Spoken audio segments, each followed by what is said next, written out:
manok and linabog de langka, followed by tinoom and binakol.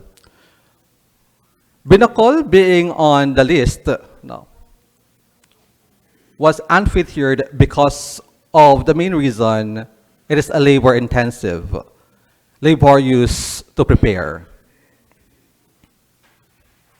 Oh, sorry.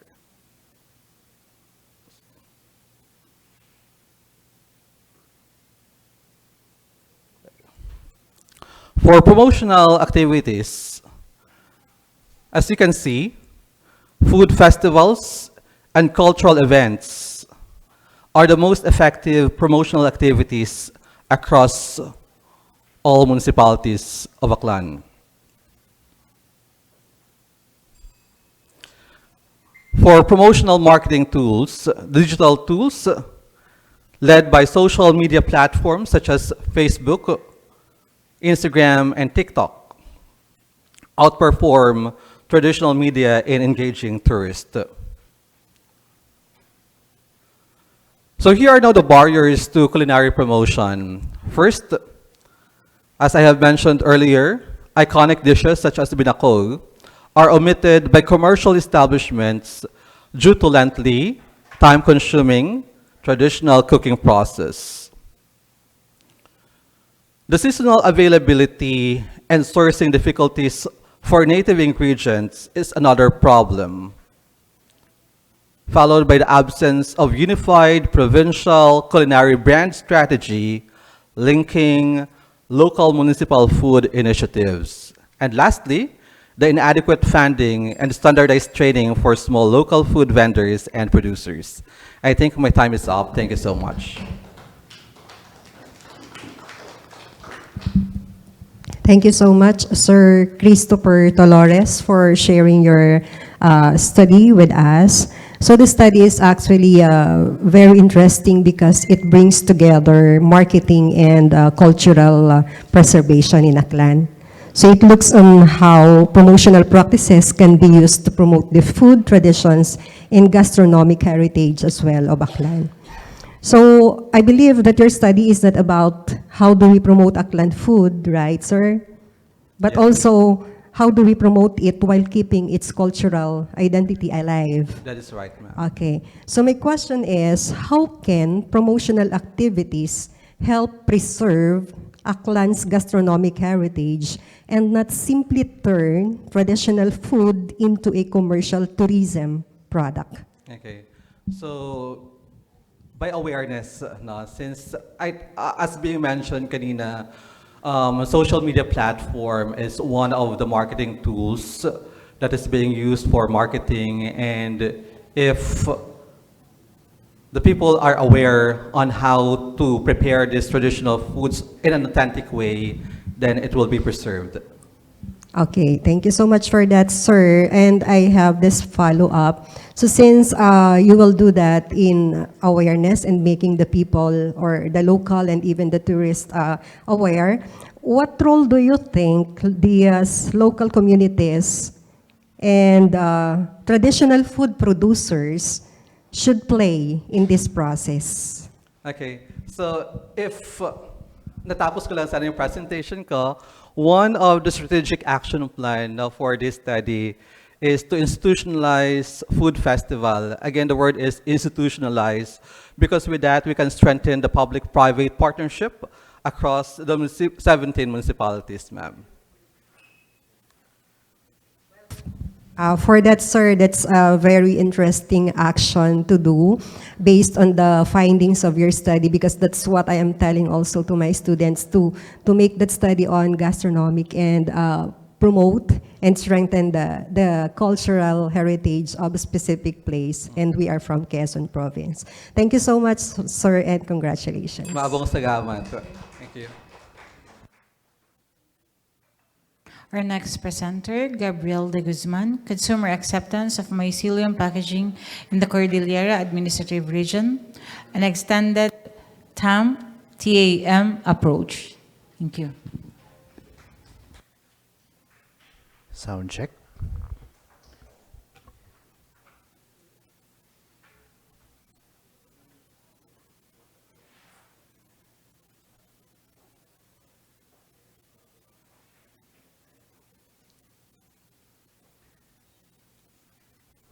Alright, so subrabat.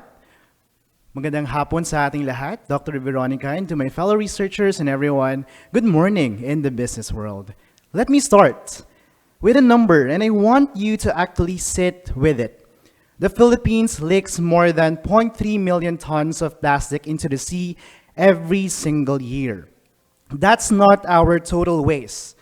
That's just what escapes into the ocean. Out of roughly 2.7 million tons of plastic waste we generate annually, about a fifth of it ends up in the water. And here's the part that should make every one of us in this room uncomfortable in. In 2019, this country alone was responsible for over a third of all plastic waste entering the world's oceans, more than the next several countries on that list combined. We are not a minor contributor to a global problem. In many tellings of this story, we are the story. Now, some of that is bottles, some sachets, but a meaningful share of it, something most people never think to blame, packaging. The foam box, the tray your fruit sat in for 6 hours before it even reached a truck.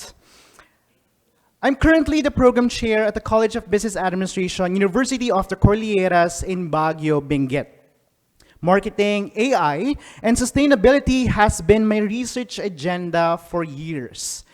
And now, I'm on the home stretch of my own doctorate. So, this study sits at a place I care about deeply. And I didn't have to look for the problem. The problem is already within our nearby area. My kababayans across the mountain ranges, the farmers, the vegetable traders, the small agribusiness owners up and down the Cordillera. So let me take you somewhere to a mountain road in Benguet. Picture a farmer there, 3 hours, and having now a packaging plant. A crate of strawberries, mangoes, ube perhaps, and there's already a problem. Where are they going to throw this polyester or the foam boxes? So another question is that with this study, if we replace the foam with something grown, mycelium, mushroom root, agricultural waste bound into a rigid compostable shell, will people in the Cordilleras actually buy it? The material science already works. Labs around have proven mycelium composites can protect, insulate, and decompose. But almost none of that research asks the question that actually decides whether this material survives past the prototype stage. Will a highland market accept it? Most existing studies are Western, urban, and obsessed with the material, not the person holding it. The Cordillera Administrative Region is the opposite of that context. Rural logistics, real past harvest stakes, and a market that has never been asked. The gap is where the study lives. So to answer it, I didn't just ask, would you buy that? I built on the technology acceptance model usefulness and ease of use and added 2 things that matter for a physical product you hold in your hands: how it feels, the natural aesthetics, and whether it actually holds up, its functional durability. 214 people, 6 provinces: Baguio, Benguet, Abra, Apayao, Ifugao, Kalinga, Mountain Province. Residents, merchants, agribusiness owners, tourists, reliable instrument and solid analysis. This is part of the story that I am telling to this conference. And here's a story the numbers tell. First, people like the idea. Across every construct we measured, the region said yes, strong agreement. And the strongest of all was usefulness. People see the ecological and economic sense in this immediately. Sustainability sells itself as a concept. But here's the twist. When I asked what actually predicts whether someone would purchase it, usefulness dropped out almost entirely. It wasn't even statistically significant. The thing people said they cared about is actually durability. So, here's a sequence, and the order matters. Engineer for moisture resistance and structural strength, first non-negotiable. Simplify disposal. So it's intuitive, not another decision. Position it by leading with functional proof, not the sustainability story. Let the eco-narrative be the second act. And segment your rollout. Start with ecotourism and female-led retail, then earn your way into agribusiness once durability case is all right. So we open with a number that should embarrass us because we are actually the #1 contributor of plastics, and that is the sad reality. But with this research, what if we have this kinds of production to our packaging? The next hurdle isn't convincing them it's good for the earth. They already agree. The next hurdle is proving it is enough. Are we enough? Thank you and good morning in the business world.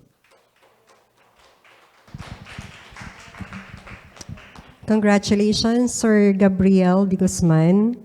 So with your study about consumer acceptance of mycelium packaging in your region using TAM, or a technology acceptance model, have you experienced or have you found out any factor or strongest factor that would encourage your consumer or the consumers to shift from conventional packaging to mycelium packaging? With the outcome of my research, again, it's so surprising that the respondents have chosen perceived functional durability is the most significant contributory. It's actually not the usefulness. So they look for the durability, kung gaano po ba ito katibay. So I believe that answers the question. Yeah. Okay. So since the consumers will use that using that particular factor in the TAM model, when it comes to cost, have you had any study or findings on that matter? Well, particularly, it's not included in the research objectives. Okay. Right, research objectives. So I didn't encounter that, but I was Okay. able to provide somehow a review of it that it is factored in, but not entirely directing my research. If I may suggest, could you add in the recommendation of your paper? Yes, Dr. Veronica, I Okay. will. Yeah. Thank you so much, and congratulations for sharing your study with us. Thank you so much.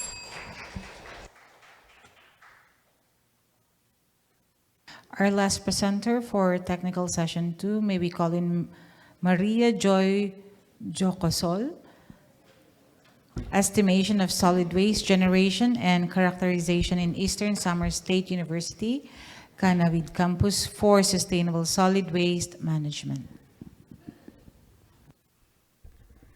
Good afternoon, everyone, esteemed colleagues, researchers, and guests here at the 3rd ICSIFT in beautiful Boracay. I want to share 2 conflicting numbers with you. When asked our students in the university, over 56% claimed they are highly knowledgeable about waste segregation. Yet, when we physically audited their trash, we found a staggering 72.8% failure rate in proper segregation. Why do people who know better fail to do better? This is the answer based on our research isn't a lack of discipline, it is a lack of infrastructure. So I am Maria Joy Ucosol of ESUCANAVID, and I will be presenting our study entitled Estimation of Solid Waste Generation and Characterization in Eastern Samar State University Canavid Campus for Sustainable Waste Management. So I would like to acknowledge my co-author, Dr. Geronimo Iliado, who collaborated with me in this crucial study. So today, we will explore the massive gap between environmental intent and physical reality and how we can fix it. To understand the foundation of our study, we must look at the national framework. The Republic Act number 9003, also known as the Ecological Solid Waste Management Act, which strictly mandates waste segregation establishment of the MRFs. However, implementation remains uneven, and particularly in institutional and campus settings like ESUCANAVID. It's our campus. because national or regional waste data cannot simply be exploited to fit our specific campus dynamics. The primary objective of this study was to generate institution-specific baseline data, and we needed to determine our exact waste generation rate, understand its composition, and identify the specific factors affecting our students' compliance with waste segregation. And to achieve the different objectives of our study, we employed a descriptive correlational research design, which utilizes stratified random sampling to select 109 student respondents across multiple colleges, including agriculture, education, information technology, criminal justice, and the business administration. Our collection wasn't limited to just what the students answers. We cross-checked self-reported survey data with actual physical waste audit logs to ensure rigorous and accuracy. That the data was then processed using a statistical software where we apply descriptive statistics, p-correlation value, and multiple linear regression to analyze the production. So in here, what did we find in this study? Our waste audit established a baseline generation rate of 0.986 kilograms per capita per day across the campus. And that when we look at the composition of this waste, it is overwhelmingly dominated of the waste of the packaging and single-use plastics materials. Specifically, 73% of the respondents agrees that plastic was their major component in our waste stream. And then followed by organic materials like food scraps and paper products. Perhaps the most critical discovery of our research was the severe knowledge action gap among our student body, because overall student compliance with waste segregation was rated merely as moderately compliant with a mean score of 3.08. And here is where the contradiction lies. 56.7% of our students self-reported that they always segregate their waste, yet our physical audits identified 72.8% do have actual failure rate in proper segregation. So why is there such a massive disconnect between intention and action? The data shows that the root cause is structural, not attitudinal. So we backed these observations with statistical modeling. We found that demographic variables, specifically age and weekly allowance, had no significant relationship with waste segregation and compliance. However, environmental awareness showed a modern significant predictive relationship with a value of 0.35. But the most vital findings was that facility availability proved to be the strongest and most significant predictor of compliance. So this statistically confirms that infrastructure, not just demographics or environmental awareness, is the primary driver of sustainability behavior in our campus. So finally, we recommend standardizing waste collection schedules and implementation strict campus restrictions on single-use plastics. And transitioning SOC and AVID into a model of sustainability requires moving beyond behavioral guidelines and implementing robust administration and intervention. So thank you very much for your attention.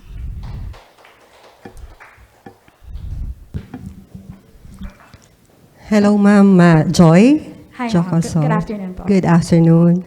So I'm actually became interested in your presentation because in our campus, our BSIT students were able to come up with capstone project that there is something, a machine that will segregate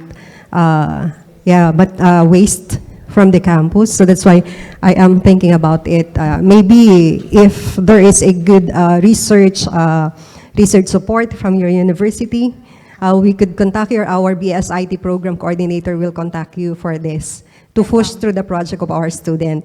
By the way, so yeah, we really have this problem in the campus because we have a lot of students, faculty, and then other guests that can contribute to the waste within the campus. In your study, based on the type and the amount of waste you identified, what specific intervention should your campus or the university will prioritize first? Or what is a specific program that you will do in terms of the plastics that you identified a while ago? What are you going to do with that? Thank you. Actually, it was during the last slide. One of the policy that the campus has made was the for the single-use plastics. We have parang 3 Rs, and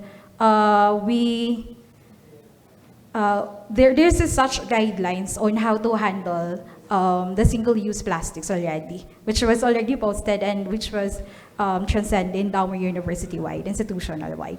Okay, so that's... And that's also the establishment of materials recovery facility. It's actually recommended by the study, turned into policy, that there should be the establishment of that material recovery facility for each campus. So it was currently implemented Yes, already yes, in the campus. Yes, Okay, but then, so since there is sometimes awareness is lacking, no?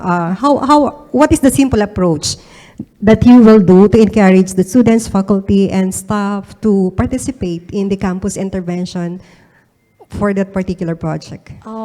There was parang week which was intended to have an environmental day week, Earth Day in last June, where we actually conducted several trainings and information drive to our students, not only the students, to the clients, and the whole campus-wide naman stakeholders. And other stakeholders. Yes, Okay, ma'am. thank you so much, Thank you, ma'am. Mama Joy.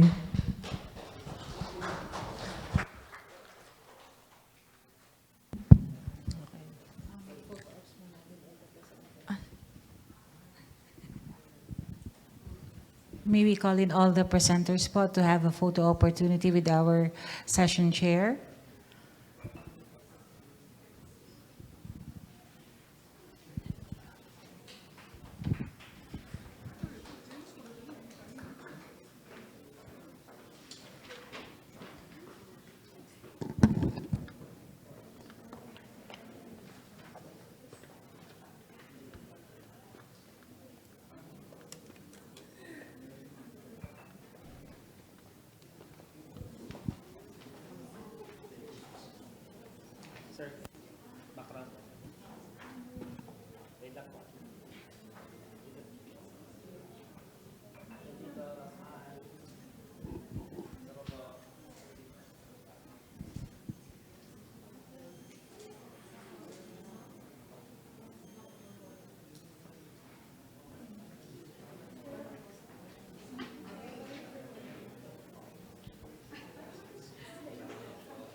Thank you very much. So we now continue with our technical session 3, Engineering and Innovative Technologies. So this session will be chaired and evaluated by Dr. Florante D. Pozo, Associate Professor of Polytechnic University of the Philippines.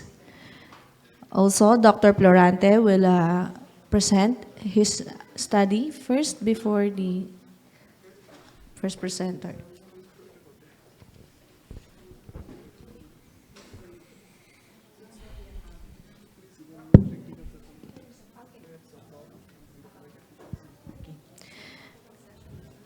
So our first presenter is Sir Kevin Valu will present the study entitled Using AI and Project-Based Learning to Teach Sustainability in Architecture Educations. So Sir Kevin, the floor is yours. You may now begin your presentation. Thank you. Good afternoon, everyone. As a university educator, I often struggle with trying to provide specific guidance to my students while dealing with very large class sizes. And also in this new era of AI, we find our students are using AI more and more, and I'm worried about them replacing thinking, or in my case, I'm helping with English and academic skills, and replacing the work I want them to do with AI. So I started thinking, well, can I use AI as a way to deal with these two situations, trying to provide guidance to the students, but also teaching the students how to use AI appropriately for the tasks that I'm giving them. Could we have the slides?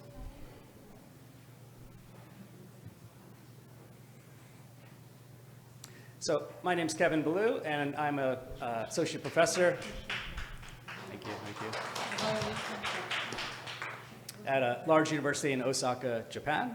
And I'm in the faculty of architecture, but I teach English and academic skills to architecture students. So my role is somewhere in the center of these three circles. I'm in the faculty of architecture. My students are studying architecture, and I want them to be able to explain their research, explain what they're learning in architecture in English. These are Japanese students. Many of them are very low-level English speakers. Some of them don't have very good academic skills in terms of presentation and things like that. And nowadays, we really want to incorporate sustainability. That's an important theme in our department, and of course for everyone here. So I find my role lends itself to project-based learning. So that's the best way for me to bring all of those areas together for my students. So I'm going to take you first just through our project-based course that we do for our second-year students, and through the steps, and then I'll explain how I've incorporated AI into those. So the first step, we have the students talk about concerns they have with different issues that affect them, affect their city, things that have come up in their architecture courses, and what do they want to know? And they develop a guiding question that their group is going to focus on for the semester.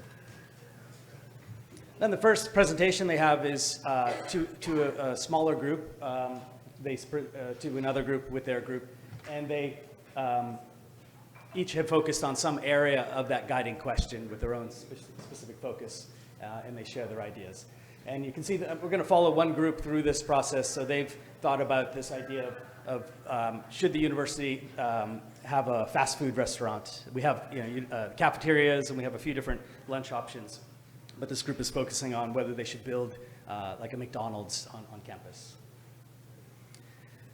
After they've done some research, then they hold a debate where they take some specific question. So in this example, should we build a fast food restaurant on campus? And that's the first major presentation they do in the class. Then we shift to a panel discussion format. So they take a similar theme or related research, but they, rather than debating between two groups, a pro and con, they assume the role of an expert that has a stake in this question. And they do a class presentation taking different roles like the environmental expert or nutritionist. And then finally, towards the end of the semester, they bring it all together in a free format presentation. This group chose to do a TV show format, kind of a talk show that brought together a lot of the research and also different styles of presentation. So that's the project that we've been doing for years. But I was thinking, well, could I bring AI in as one more thinking partner for each group? So this would help me expand my reach to each group and give them more personalized help. I'm still helping the students, but when they're working with their group and they have a question or they need guidance, things like pushing them more towards using English, more towards sustainability, or getting them to think more deeply about their topics. And for purposes, if you're wondering, what do we mean by AI? There's all different kinds of AI. I'm talking about large language models like ChatGPT or Gemini. And my university uses Google Classroom, so our students have access to Gemini. And I use ChatGPT to train my custom Gemini for the students. So the key point here is that we want the students to not use AI just to create their presentation, the slides, the script. That's what they're doing now. I want them to see AI as a coach, all right? And we do this by training the AI. So here's some of the input I put into the AI, making sure the AI they're going to use asks questions, doesn't just give them an answer. So it makes stronger connections to sustainability, encourages verification of information. So here's my research is gathering all of the transcripts from their AI interactions and looking at them. This is just one little snapshot. We have the student saying, we talk about, should we build a fast food shop at the university? Food's ready quickly, cafeteria is too small, the student population. And it went on, there was more to that. But the AI had a response that kind of focused on two areas, time and space. And I won't go into the exact details, but it asks them questions so they can go deeper into those areas. So that was one group there on the left, right? The AI suggests ideas, right? And time and space. The students evaluate those ideas. They, based on their journal, their reflection, they eliminated one of them, they accepted two of them, and then they acted by going and verifying this. They interviewed their classmates, their friends, to see if the information was a good idea. Looking at other groups, on the left is that fast food group, middle. So not only expanding what they're studying, another group was too wide. Their theme was sustainable communities, and they were very vague. So the AI helped them focus, right? And other groups helping them rephrase. So basically, let me jump ahead to, so what is the teacher doing in this? The teacher is still teaching. The teacher is teaching the AI, and the AI then is kind of an agent for the teacher in the classroom. Thank you very much. My references. Any questions?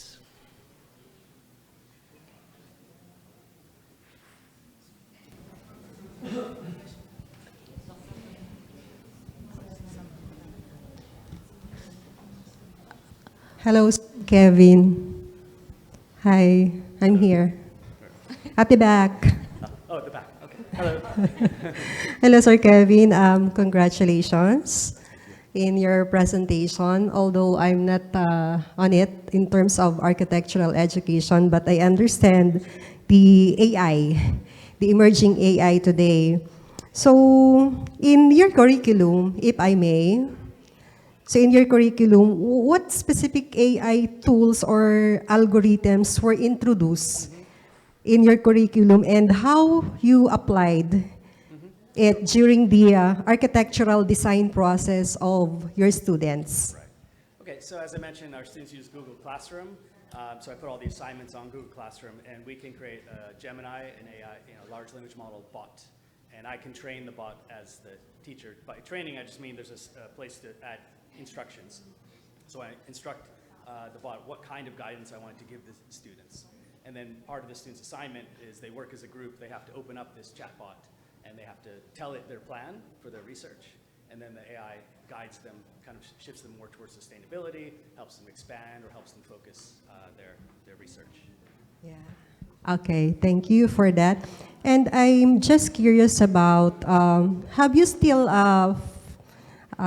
experienced that students in that architectural education were still adopt AI tools in their architectural design or a requirement in a given subject?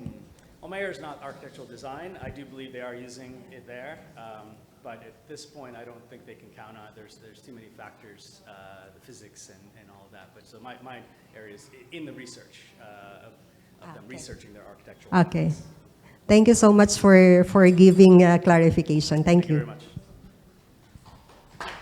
Thank you so much, Professor Kevin, for that insightful presentation. Our next presenter is Dr. Florante Di Pozo, the Associate Professor from Polytechnic University of the Philippines.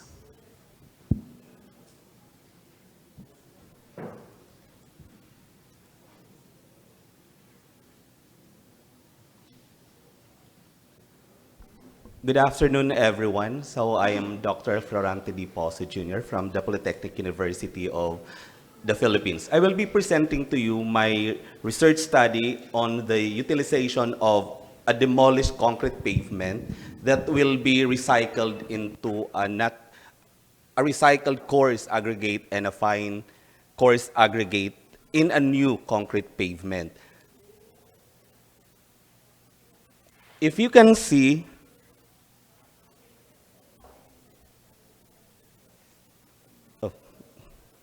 why it is going.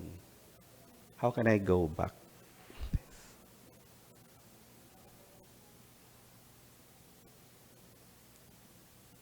Okay, so the problem that is actually being focused in this study is first, the waste generation. We all know the fact that one of the big contributor in terms of waste generation is construction industry. Because of those structures, aside from vertical structures, but also those horizontal structures like bridges and roads that are being demolished, especially if those are being damaged because of natural calamities that we have in the Philippines.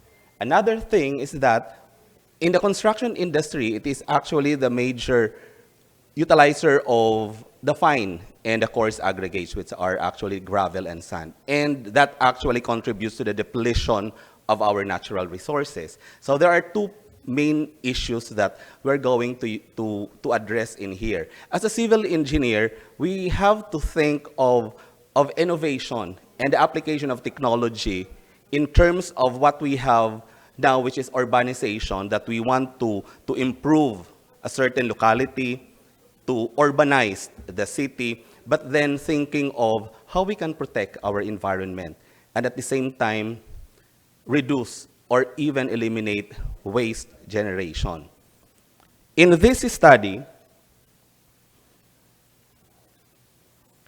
what we come up here is we have this experimental research design in which we have the control mix, which is the 0% replacement, meaning it is actually the natural coarse aggregate and the fine aggregates, or the sand and gravel. Then we come up with the 4 different mixtures from 25 to 100%.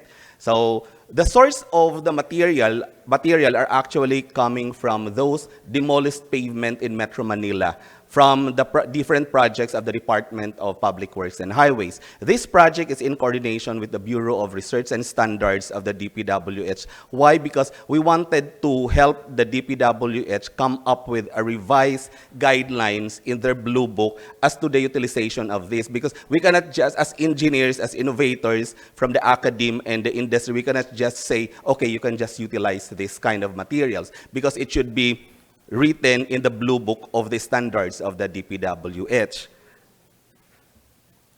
So one method of testing whether we can utilize those demolished pavement is actually to test the physical properties of the aggregates. But then we had added one testing here, which is the crossing value or the resistance. So it is subjected to the different standard references based on ASTM standards as shown in the table. So based on the different testing that was conducted in the Bureau of Research and Standards of the DPWH, you can see there the increasing trend of the specific gravity for the recycled coarse aggregate, but then the recycled fine aggregates has a different trend, which is actually decreasing in the manner from the 0% to 100%. The factor, based on my readings, based on the different literatures, it has something to do with that of the parent concrete, because the one that is being utilized as the new recycled or the recycled aggregate is actually coming from those demolished pavement in which the aggregates has already the concrete in it. When it comes to the finer particles, which is the sand or the recycled sand, it has something to do with the fine particles that sometimes absorb moisture, rather compared to that of the coarser materials, which are actually the recycled coarse aggregates. Then another thing is actually density, which is also related to that of the specific gravity. Same trend that has shown in the analysis.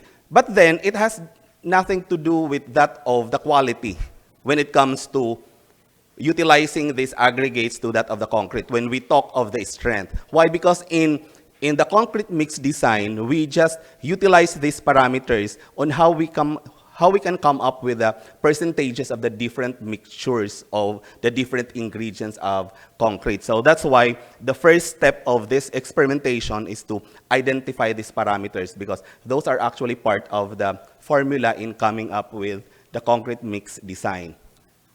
Then another one is the water absorption of the aggregates. If you can see, it actually, from the natural coarse or the natural aggregates to that of the recycled, it actually decreases. So it is actually one good indication that we can utilize that, because we don't want that our aggregates absorb water, because when the aggregates absorb more water, then it actually adds up to the water-cement ratio of the concrete, which actually tends to decrease the strength of our concrete.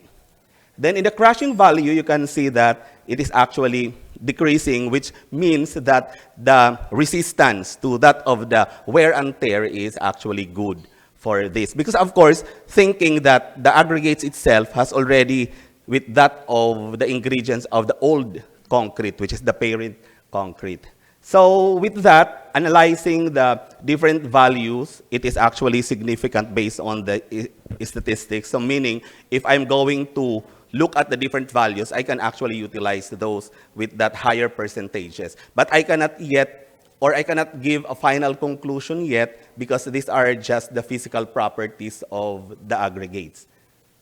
So looking at all of the different parameters tested, the conclusion that I can only say is that we can utilize the demolished concrete pavement. But then the recommendations that we offer, because this is the phase 1, and we are actually coming up with the phase 2 of this, which is now the testing of the aggregates to be mixed with the concrete itself, the mixture of the new concrete that will be used for concrete pavement. So with that, thank you, and good afternoon, everyone.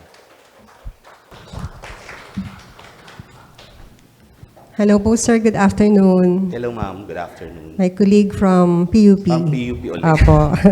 So we're from the same institution. Sir, I've just heard that, so this is just an initial study of yours, and you just still looking into some physical properties, right, sir? Of the mechanical properties. The mechanical which is the properties. strength of Okay. concrete. Okay. So that's why a while ago I just would like to ask the in terms of the strength. So, but you mentioned already that it's not looking into the strength of that particular materials. I've heard that parameter is part or determining only the parameter of your study ang included in helping replacing the natural aggregate. And what is that parameter, sir? I'm just curious about it because I did not hear it a while The ago. specific gravity, then the density, and the water absorption. Those are the physical properties. Although we added the strength of the aggregate itself, which is the crushing value, which is one of the okay. requirement of the DPWH when they actually sourced it from the different commercial establishment when you are going to buy Okay. a gravel or sand. Okay, yes, sir, noted on that. So I am not an engineer in profession, but I understand some things because I help my son, my civil engineering son, to look into that particular study as well. So kaya I just have this a little bit. I relate. I was able to relate with your presentation, sir. Okay, so your recommendation, sir, is what to do next after knowing all those mechanical properties? Actually, since the first properties, the first set of properties had actually come up with a conclusion that we can utilize. So the next step, actually we have it actually on schedule already with the DPWH to mix these aggregates to the pure concrete. So having it tested for the strength, like the compressive strength, is very vital in coming up with the final conclusion if we really can use this demolished concrete to be utilized as the recycled fine or coarse aggregates. Okay, so that's a good study, sir. Congratulations. Thank you. Thank you so much, Dr. Poso. For our next presenter, we have Sir Adsmir L. Angie and Rosa Salvacion R. Bombales.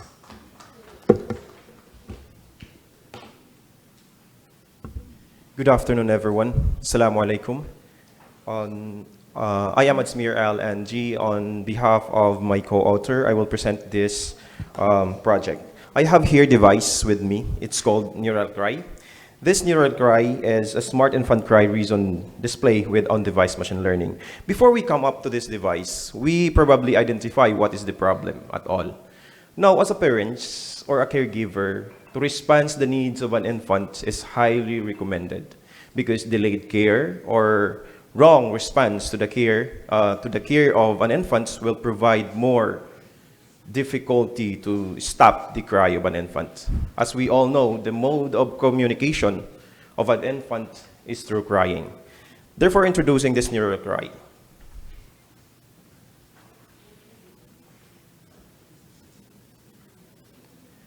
This neural cry has a capacity to identify the 5 category of the needs of an infant: the hunger, discomfort, belly pain, tired, and barfing.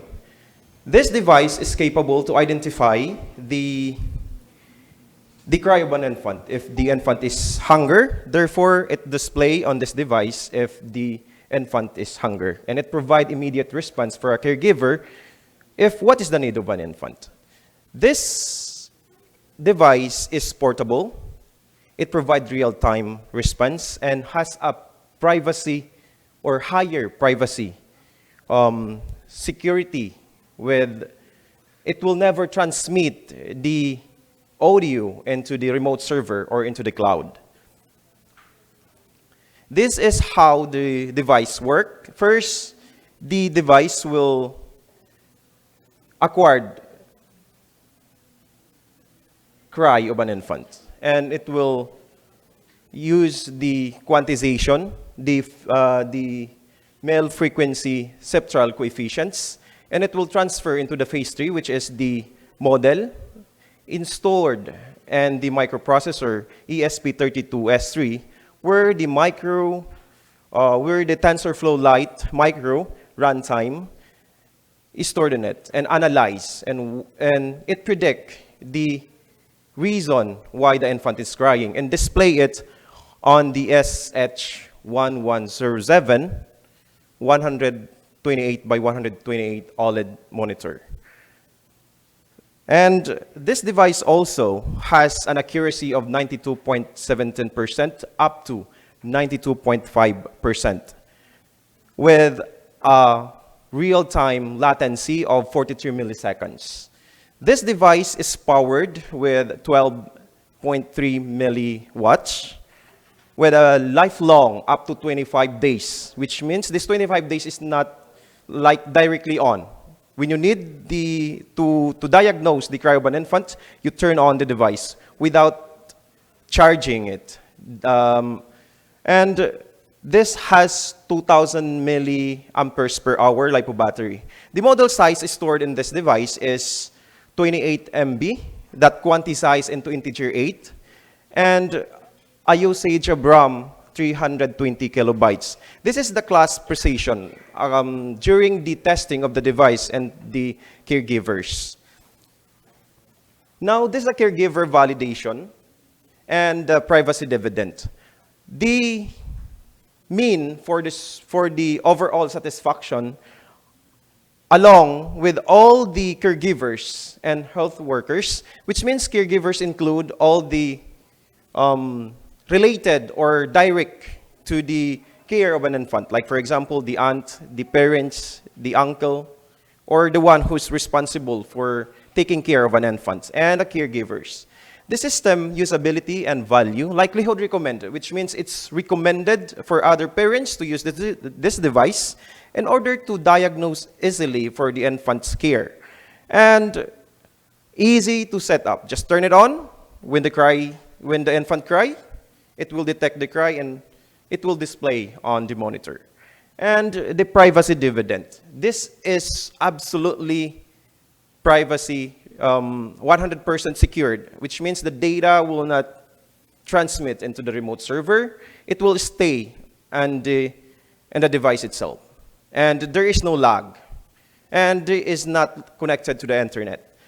And we have a clinical responsiveness, the quick response, which means less than 1 second that you can analyze the cry of an infant. And faster responsive to baby needs. Let's say, for example, the infant will cry because they are hungry. It will display here, and immediately the caregiver can feed the baby. Now, this is the comparative. According to the comparative, we have the study of Rabia Tosadia, Chen et al., and Kemen Lee, and this device is absolutely on edge with a 92.17% with 43 milliseconds latency. It's very quick with a high privacy and a very low cost. It's absolutely 3,500 pesos to 4,500 pesos cost. And the proven viability of device machine learning, ESP32 plus the TensorFlow Lite Micro, that is possible, which means we can store machine learning on a on edge. This is the development roadmap, which means the linguistic will be developed soon enough. We will add the language, the local language, like Tausug and Chabacano. And it will be also adaptive intelligence. We will provide the instant continuous learning for the model and ecosystem companion. So that is all. Thank you so much. Maraming salamat and magsukol.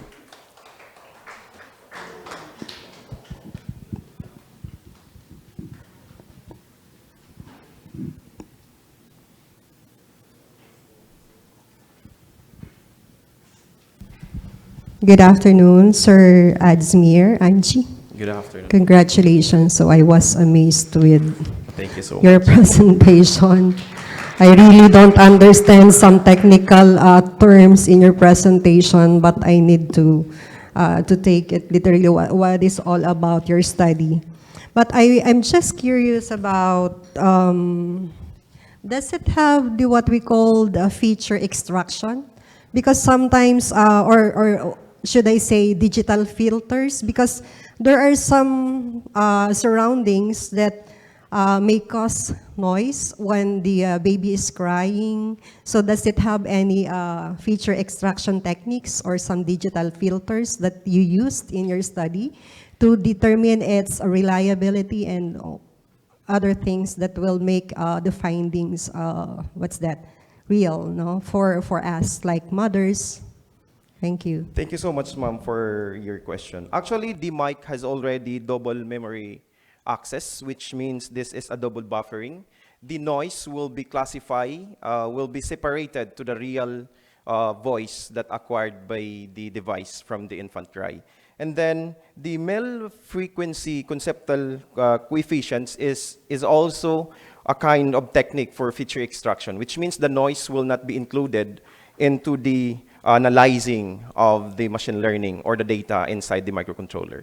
Thank you. Does the level of crying of a baby has something to do with the outcome of your device? Yes, actually po, because the mode of communication of infant towards the parents or caregiver is their way how they are expressing their feeling. Therefore, in every cry of infant, let's say for example, a hunger, there is a pitch.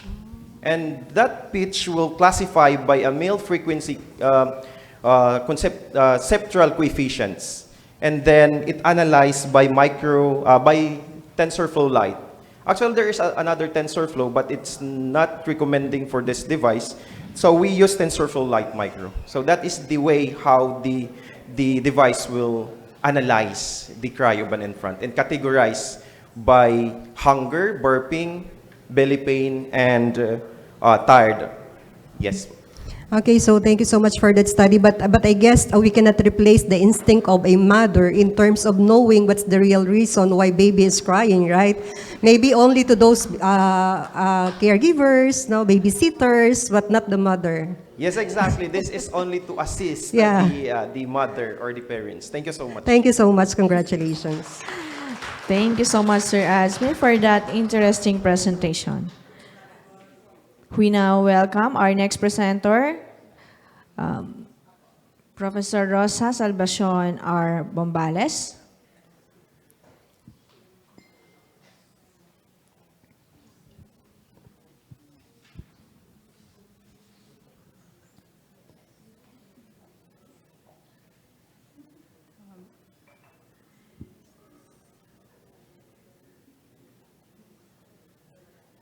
Okay, good day everyone. I am Rosa Salvacion R. Bombales, a student of Laguna State Polytechnic University, Laguna Campus, Las Bañas, Laguna, and also a college librarian of the University of the Philippines, Las Bañas. So I will present my capstone study, which is entitled Integrated Library System, an IoT and Machine Learning-Based Solution for Curbside Services and Predictive Book Recommendations.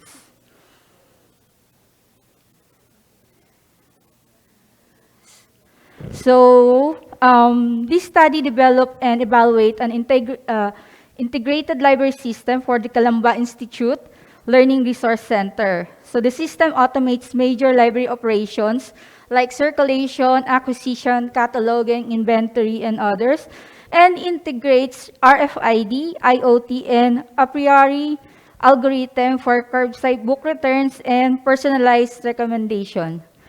Testing showed that there are 56.85% improvement in efficiency and 100% accuracy, while the ISO 25010, which is being evaluated by the 3 experts, and the technology acceptance model, which is evaluated by the end users, like the students and the faculty, receive overall strongly agree ratings. So the proposed system is a web-based library management system designed to make library services more efficient and user-centered. So it focuses on the returning of library materials. It integrates RFID for the contactless transactions, IoT for curbside services, and automated inventory management, and machine learning for personalized book recommendations. So for the conclusion, the study successfully developed integrated library system that combines RFID, IoT, and machine learning to improve library operation. The system demonstrates improved efficiency, accuracy, usability, reliability, and user acceptance. Future improvements includes a mobile application, self-service kiosk, which is the borrowing and returning of library materials by students inside the library, and then offline functionality. The next one is user behavior analytics and a solar-powered curbside kiosk. So here are the appendices. These are the letters. And then this is the RFID reader for the borrowing and returning inside the library. I also have the log in, log out for the students. It's using the IoT, so it does not require to connect to the computer. The curbside kiosk is this. So it is located at the guard in the entrance of the school because the location of the library is in the 3rd floor. And here is the inside structure of the kiosk, which is the, sorry. So,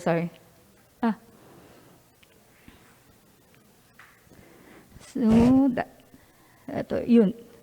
Ayaw niya. Sorry. So, we continue na lang po. And then the appendix C is, this is the login module where the students log in and log out inside in the library. And then we have the online public access catalog, which is used by searching the library materials. We also have the administration dashboard, the acquisition module for the purchasing of library materials, and additional library materials we added in the collection.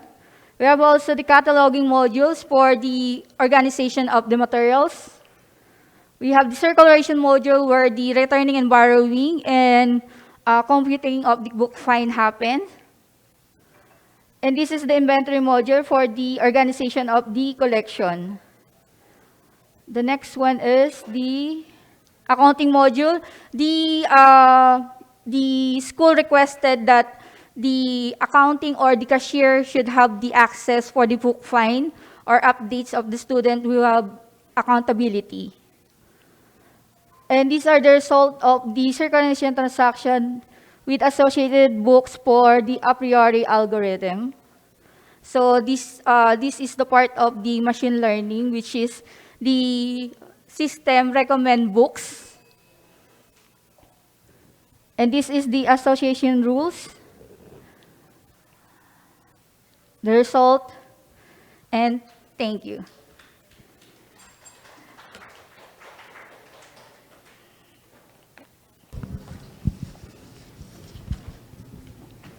Congratulations, Ma'am Rosa Salvacion.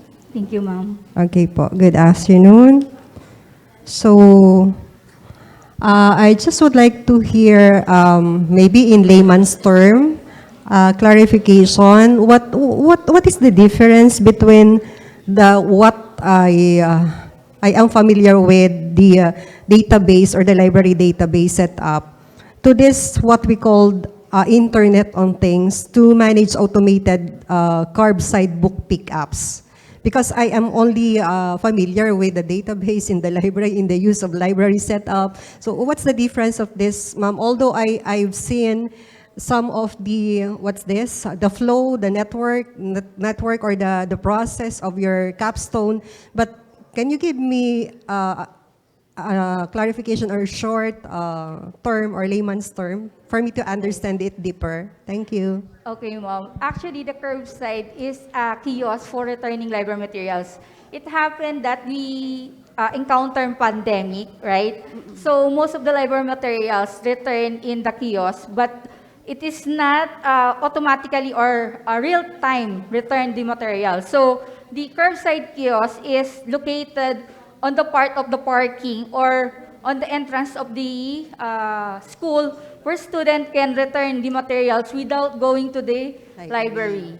So it helps the librarians not just to lessen their work, but also to assist the students who are not coming to the library because of the location of the library on the third floor po. Okay, thank you so much, ma'am, for that. And knowing that you explained it already, the function, the primary function of that device. So what are the challenges you encountered during the testing of your capstone or of that project?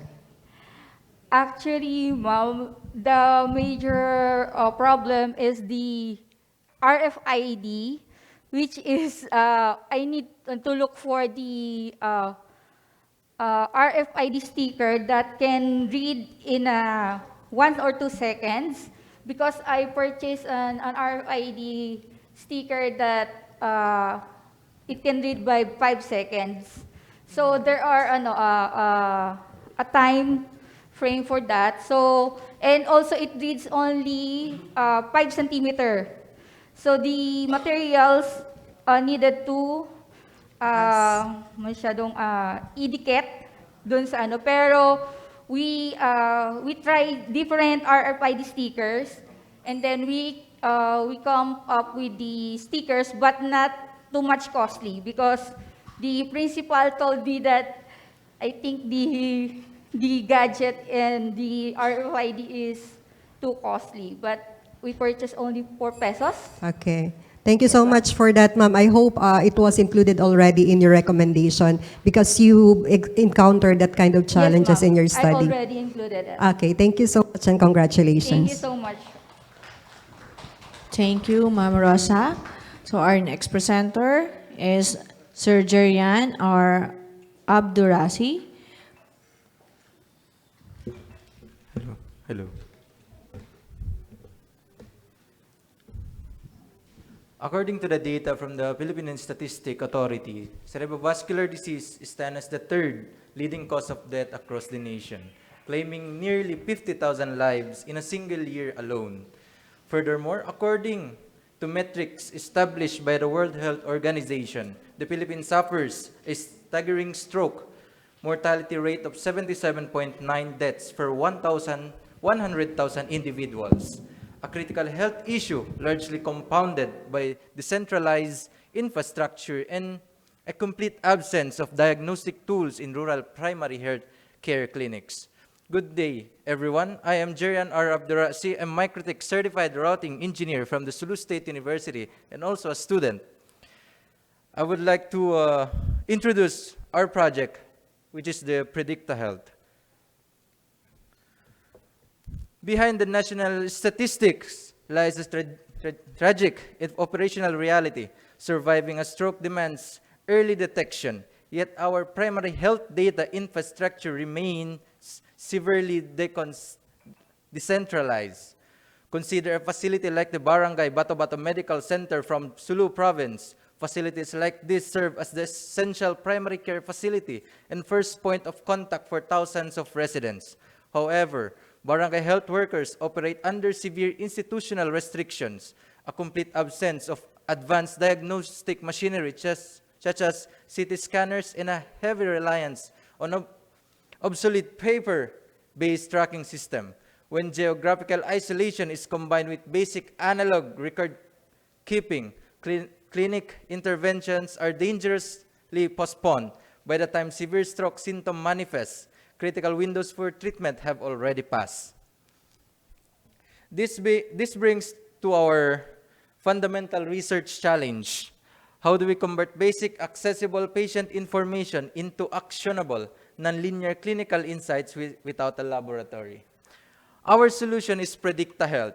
We propose that advanced machine learning does not require advanced hospital infrastructure. Instead of relying on expensive blood panels or imaging scans, we construct a digital patient avatar using just 9 non-invasive variables collected during routine checkups: the demographic variables, clinical variables, and the behavioral variables. Our core hypothesis is that these 9 variables effectively capture high complex, nonlinear clinical, demographic, and lifestyle hazards. Requiring zero expensive laboratory equipment, we are equipping frontline health workers with an intelligent decision support tool right at the primary care level.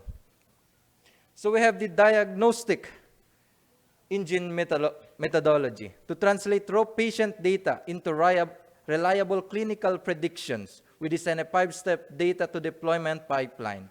First, we have the acquisition and validation, ingesting the 5,110 patients' records from Kaggle.com.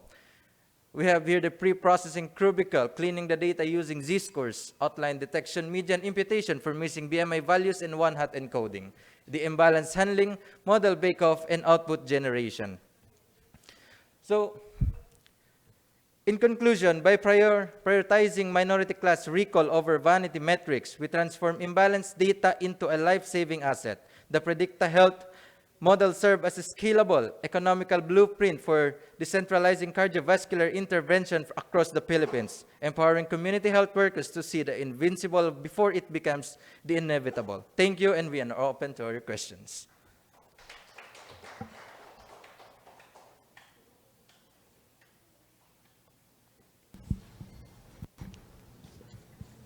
Hello, Sir Jerian. Hello, ma'am. Hello. I'm still wondering what is your topic all about. So this is another test in my mind. No? So your topic is about Predicta-Health. Yes. Is this an app? No, ma'am. It is a hardware.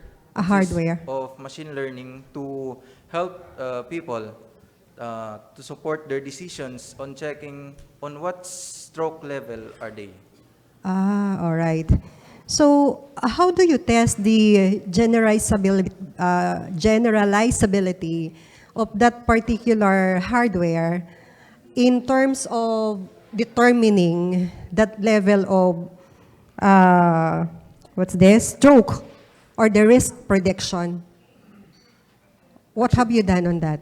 Actually, there are a data set from Kaggle.com, which is a stroke prediction data set. So we've tested it from 10 supervised machine learnings to help us determine which is the best machine learning to use for the people in the Barangay Bata-Bata Medical Center to help them recognize or help them understand on what stroke level are they. So regarding to your question, we use the Kaggle.com data sets to train the machine learning. To generalize. Yes, to generalize and help train the machine learning to give the output accurately to the people. Okay, so one last clarification. Have you in your team, enthusiast or expert in terms of this kind of study? Yes, ma'am. I have my co-author, Engineer Adsmir Esmuali, also an expert in machine learning. So machine learning, how about in terms of health? In health, ma'am, we have the people in the Sulu State University. We have interviewed also the deans, the nurses, and also we have Physician, the doctor? A registered nurse. Ah, okay. And also we have gathered data from the Sulu Sanitarium General Hospital from a doctor. Okay, so I hope those things are included in the final manuscript of your study for the readers to understand really what you did with your study. Yes, Thank you so much and congratulations. Thank you, ma'am. Thank you, Sir Jerson. Let's move on to our next presenter. It's Sir Adsmer S. Mohali from Holos, Sulu, Philippines.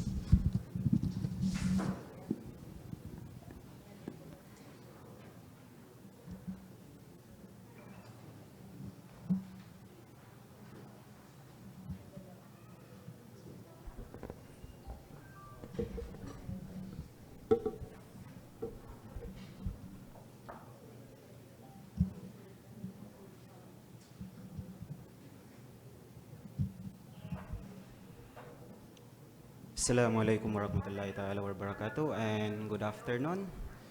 Distinguished guests, fellow researchers, ladies and gentlemen.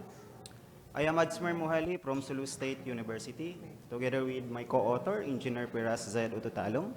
So today, I am pleased to present our study entitled Pneumovision, a comparison of 5 cane architectures for predicting pneumonia chest X-ray images.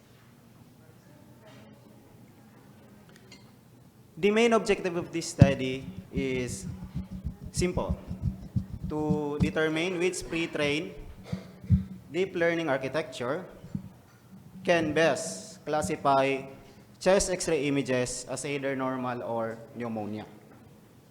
We specifically compared the model based on accuracy, precision, and recall, while also applying image pre-processing and augmentation. We evaluated 5 pre-trained architectures such as ResNet 50, Inception version 3, DenseNet 121, BGG16, and BGG19. So these models were implemented using Keras cane architectures with ImageNet weight. Our goal was to determine which architecture performs best for this particular classification task. We use 3K metrics: accuracy measures overall correctness, precision tells us how reliable pneumonia predictions are, and recall tells us how many actual pneumonia cases the model successfully detects. For medical applications, recall is particularly important because missing a true pneumonia cases can have serious consequences. So our study used 5,856 pediatric chest X-ray images as the foundational data set. The images were standardized to 224 by 224 pixels using RGB format with a batch size of 32. We also applied data augmentation including rotation, shifting, zooming, flipping, and sharing. The data were divided using a 90:10 training and validation split. The images pass through the input layer, feature extraction stage, and custom classification layer. For training, we use Adam optimizer and categorical cross entropy loss. In medical AI, one experiment is not enough. Model performance can vary between runs. Therefore, after identifying the strongest architecture, we further evaluated different versions of that model to determine whether its performance remained reliable. Our most important findings is that BGG16 emerged as the ultimate champion among the 5 architectures evaluated.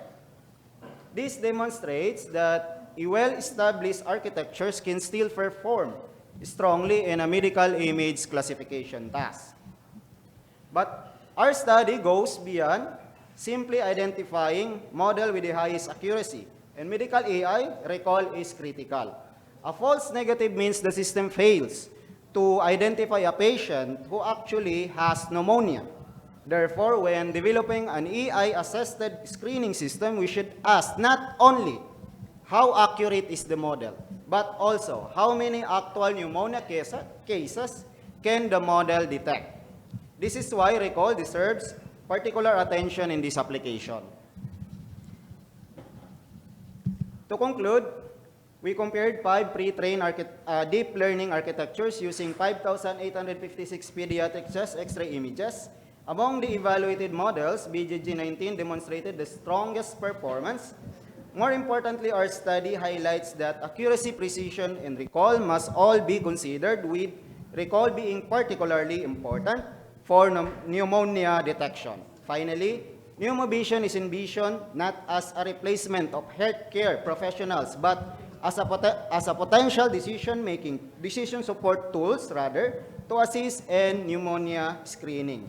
Our goal is simple: to use artificial intelligence to help clinicians detect more cases, more efficiently and potentially earlier. So thank you so much, and looking forward for the questions. Thank you. Hello, Sir Adsmir. Hello po, ma'am. Good afternoon. Good afternoon. Are you a student? No, ma'am. I'm Dean of the School of Computer Engineering Oh. from Aklan State University. You're so young. Thank you. Kala ko, I thought you were a student. Still young. Thank you. Okay. So again, so I've heard that you test 5 existing pre-built deep learning image recognition models, right, sir? Yes, ma'am. Okay. So again, could you please give me or give us an overview of what particular image recognition model is that? The best at reading the X-ray to detect pneumonia, which of course that demonstrated the optimal balance between diagnostic accuracy and computational efficiency. Alin nga po ulit yun doon? Yes, ma'am. That's a BGG19, the best or the strongest architecture that we've tested. Since BGG16 is, although we have 5 versions of, different 5 versions of iterations of the model, however, BGG19 presents the highest recall, of which recall is not just, this study is not only focusing on the accuracy, it is more focused on a recall, since recall is the way that this, the study or the system identify exactly if the patient has the actual pneumonia. So in our study, we got 3 point something percent results for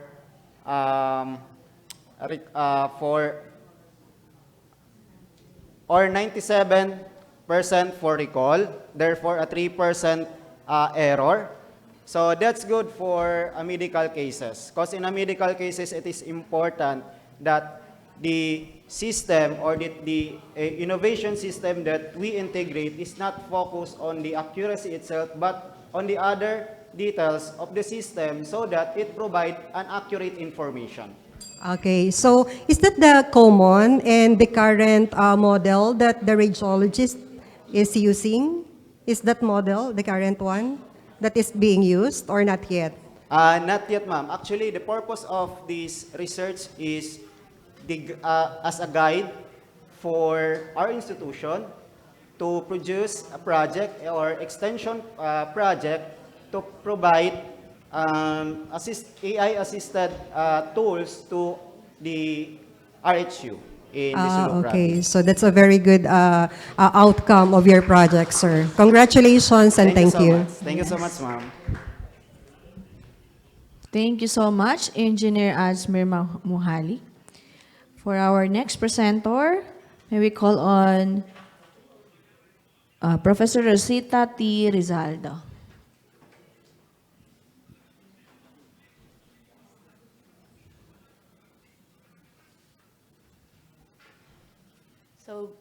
Good afternoon.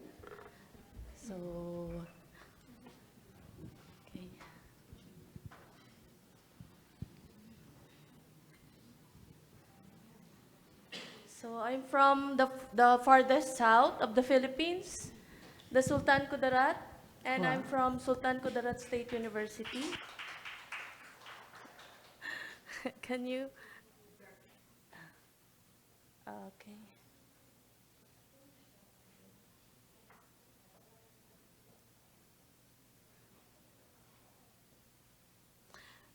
Okay, anyway. Yes, sir.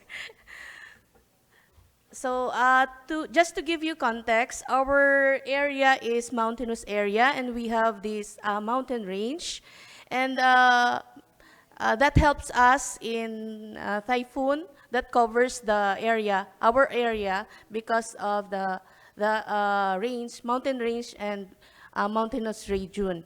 Now, just to give you context on our project, the Sultan Kudarat is a premier coffee producer. So we have coffee trees and coffee beans. That's our product, one of the product of the Sultan Kudarat. And since it is mountainous, we have problem with the farm road road area, the road in going to the mountain, and the traders. We have the traders that going up to buy the coffee bean at a price, of course. And we also have the Nestle as a sole buyer of the coffee bean in our area. Now, most of the community there is small scale producer of coffee. So we call them small scale because they have a land area of approximately 5 hectares, below 5 hectares land area for the coffee tree. Now, what's going on there is that the family-owned land, this less than 5 hectares, family are the one who are workers in the farm. They are the one harvesting these coffee cherries. So, okay.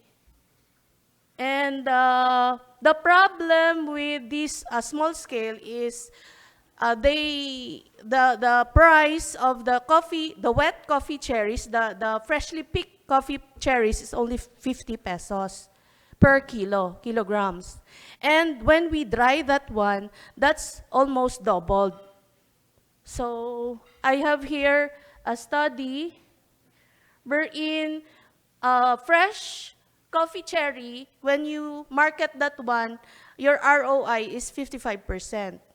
But when you market a coffee, dry coffee, that is 95% return of investment. So for small scale, of course, they cannot afford to have a machine, to buy this big machine for them. Because they can just pick around 4 kilos a day. So that is why they need, we have this project for family use, for small scale. And yun, that's one of the problem, the drying. And mostly, they are using solar dryers. So they lay the freshly picked cherries on the ground, dry them on the sun, under the sun. And that poses problem when the weather is not good, it's not sunny, and it takes around 2 weeks for the coffee cherry to be good for market. So that's problem one, and then another is the weather, and then high equipment cost.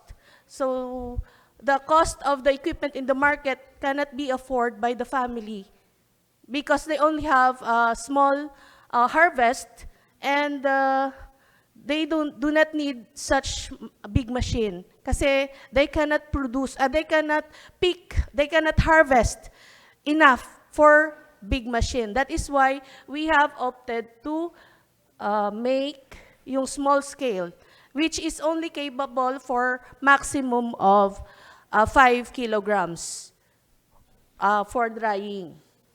So it has thermal control, then a blower agitation, and then dust removal. So the air is inside the chamber, and then that will dry the coffee bean, And then at the same time, it will take the dust off. We have the sensors and the microcontrollers, and it has a agitation mechanism.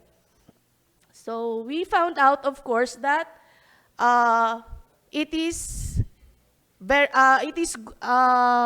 convenient for the small scale to use this product because this machine, because it can cater to their needs of 5 kilograms per drying, and that takes 5 hours only, as compared to solar dryer, which takes 2 weeks. So, thank you.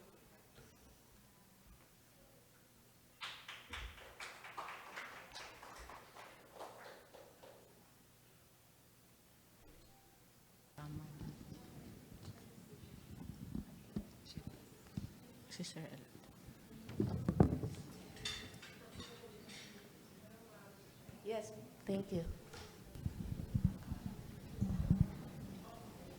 Hello, Ma'am Rosita. Good afternoon po, and congratulations. With your presentation about that kind of, again, it's a hardware, right po? Or machine? Machine. Machine. Drying machine. Okay po. I just would like to know, because sometimes in drying a particular coffee bean, there are some dust that can be possibly added to the coffee bean. So, do you have any particle filtration mechanism in order to give the accurate, how are you going to have a good outcome of the coffee bean, that study? Thank you for the question, ma'am.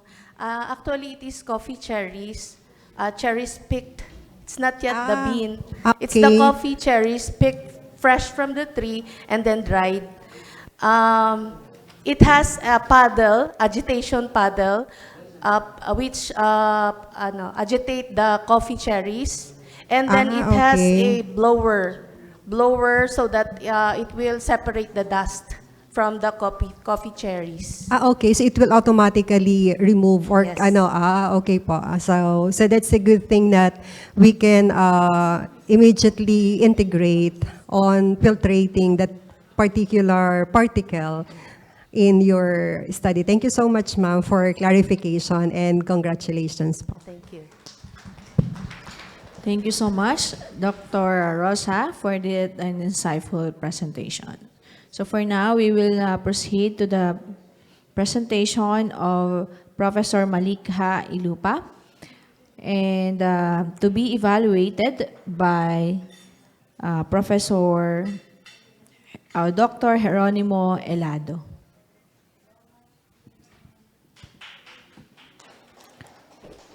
Good afternoon. I hope everyone is still awake. I am not here to to moderate. However, I am going to present our study regarding our little province in, I guess we are the farthest part apart from Sultan Kudarat. We all came all the way from Sulu. And once again, good day everyone. When we talk about post-conflict recovery, what do we have in mind? For some, it may be infrastructure. For some, it may be livelihood. But today, I want to talk about something deeper. Rebuilding lives through the soil. I am presenting Project Hangad Hulat, which means hope in our native dialect, which we apart from speaking in Chavacano, we can also speak Tausug, Bisaya, Gamay lang. So this project is our evidence-based look into how agricultural extension drives peace and economic recovery, particularly in our marred image of Sulu. I believe when you hear the word Sulu, most of us would actually think of all those leftists, the one that we see on CNN and all other social media platforms. Now, To understand our impact, the reality that we have is that 55.8% is our poverty index. I guess PSA has actually released the most recent one. And years of displacement due to security issues. Kahit ako po, taga doon, nung una, before 2023, when I came to Sulu, I always have this security with me, even though I'm not that very important person. But yeah, even though you are from that particular place, you feel the need to be more secure by having people with you that you don't walk alone just to feel secure. Now, through the Balik Barangay program, we call it Balik Barangay because these displaced livelihoods have actually returned to their homes. And this, due to conflict, this has affected 10 barangays, which has displaced thousands of families. But returning isn't enough. They basically need a sustainable economic engine to stay and thrive. We try to find out that most of the reason why people resort to conflict is because of hunger. It's because of poverty. How would you send your kids to school if they haven't taken their breakfast? They say you eat like a king, and yet they can only drink hot water, then they will go to school because livelihoods have been displaced. Now, the engine is Project Hangad Hulat. Now, this is a project funded by CHED, the Commission on Higher Education, under the IDIG grant, and led by Sulu State College at that time, now Sulu State University. And we moved beyond traditional lectures by combining 3 elements. We have provided specific hands-on training to these 10 Balik Barangays, covering everything from having sustainable farming to agribusiness so that they would have a sustainable livelihood. And of course, none of this would have been possible without the provision of high-grade seeds and tools. Yes, we actually brought into the mountains several trucks of farm equipments, seeds, and seedling to them. And active mentoring right in the field.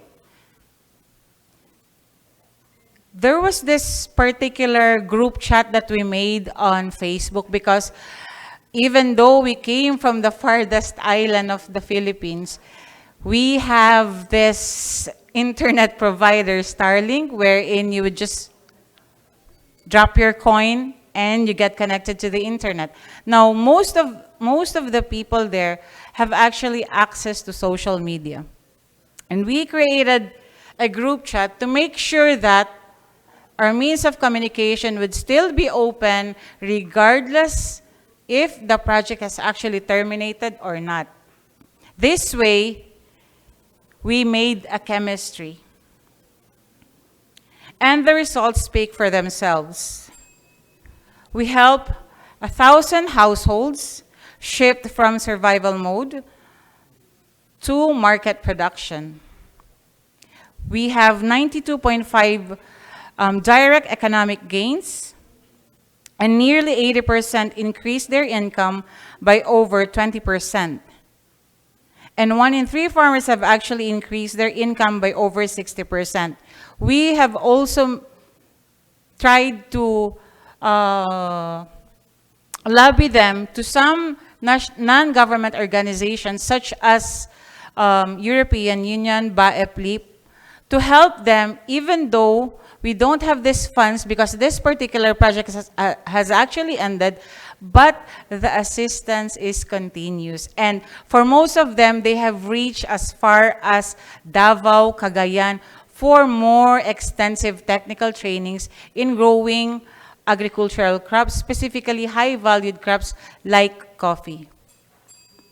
And through formal MOAs or Memorandum of Agreements, we built a collaborative ecosystem that brought together several line agencies like the institution, our institution, Sulu State University. We have the Commission on Higher Education for the funding. We have the assistance of the Philippine Army for all the security and logistics. And of course, the community. The local government unit of Patikul, which is now thriving and sustaining. Thank you so much.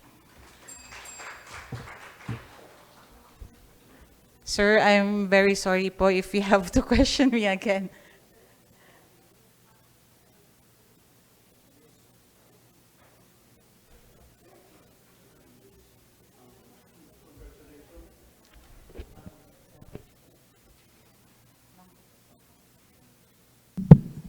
Hello. Okay. Congratulations for being late. Okay, I understand. I can relate, the background of your study. You know, we have the same in Eastern Samar. Okay. My question is, in your assessment of Project Hangad Hulat, which specific institutional dimension was the most critical in successfully rebuilding trust among farmers in a post-conflict setting? Thank you. Thank you so much for that wonderful question, Doc. It's actually the participatory approach. We have made sure that we do not just proceed and go on just for compliance, but we actually made this chemistry with them by being with them. We go out in the field wearing nothing, just our ordinary slippers, and we try to respect the elders. So whatever rules that they have in the community, we always try to make it a point to pay courtesy call for the elders first before we proceed with holding those several or 1,000 households. That's quite difficult to manage. However, we seek the assistance of the mayor by paying courtesy call, making sure that they are inclusive of all the decisions, and it's the consensus of everyone, by tapping also all the barangay captains, which we call in our native dialect barrio, and presenting to them what's in store for them, and making sure that this is not just a project that has a terminal date, but making sure that we were able to capture what is it really that they need. And Alhamdulillah, we were able to make partners. We were able to tap stakeholders, especially through the help of European Union. Kahit natapos na po yung project namin, we made sure that babalikan at babalikan namin sila, because we made it a mandate that no one gets left behind, by making sure that all of those barangays who are actually part of this project would continuously thrive and sustain through the help of our stakeholders as well. Not just only the academe, but all the other funding agencies, especially abroad, since we were able to tap internationally the European Union. Thank you, sir. Thank you. I'm supposed to ask another question, but there is already the bill. Thank you and congratulations. Thank you. Thank you. Thank you very much, Dr. Malikha Ilupa. Now, may we have the photo opportunity for all the presenters together with their session chair.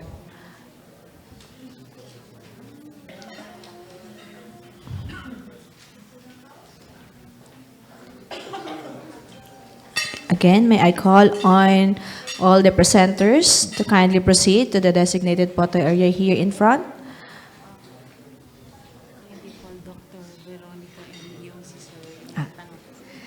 Also, may we request for the presence of our chair, Dr. Veronica and Dr. Eledo.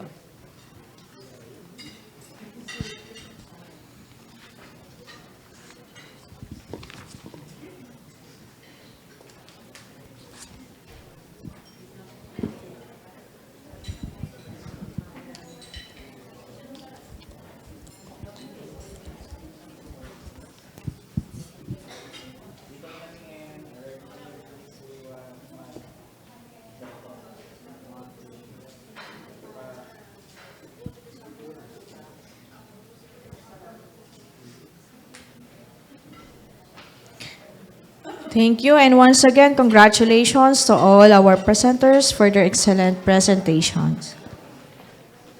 So we now proceed to our final technical session for day 1. Our technical session for education, science, social sciences, and humanities.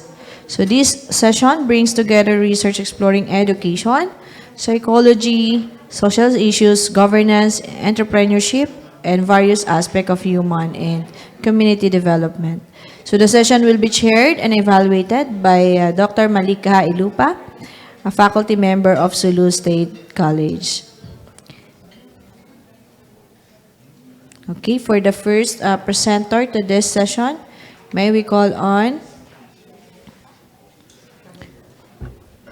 Professor Richard Dera to present the motivation, grit, and reading behavior, linking learner psychology to extensive reading engagement.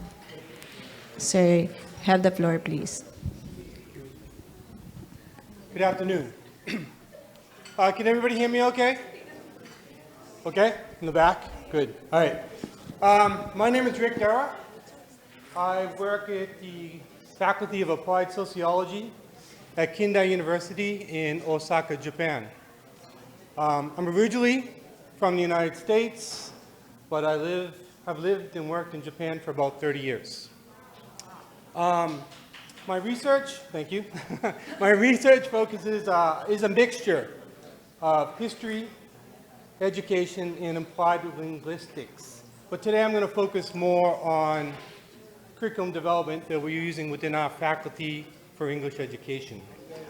Just so you know, I have a BA in history, master's in education in history, focusing on high school, another master's in Japanese history, focusing on historical education, history of education, and my PhD is in education as well. I was a high school teacher in America. I was a high school teacher in Japan, and I also completed the high school teaching licensing program in Thailand. So that's really the biggest focus of my education, and I'd love to know more about high school education in the Philippines as well. Okay, so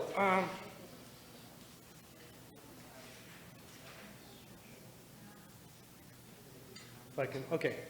So one part of the program in my faculty to teach English to Japanese students is extensive reading. And for extensive reading, the idea is explicit instruction takes a lot of time. So you want students to encounter new vocabulary, new sentence structures, new grammar by reading a lot. Hopefully, when they read, they understand 98% of the content, but seeing new words helps them develop ideas of what these words might mean. In order to do that, we use an online reading library called X Reading. And this website allows students to borrow books digitally so they can read them on their cell phones, on the train, in between classes, at home, whenever they have time. For our program, we ask the students to complete 80,000 words. And the way the system works, they'll borrow a book, they'll read it. Once the book's completed, they'll take a quiz. If they get 60% correct on the quiz, they get awarded the number of words within that book. So if a book has 2,500 words, they have 2,500 words added to their total. We want them to read 80,000 over the course of one semester.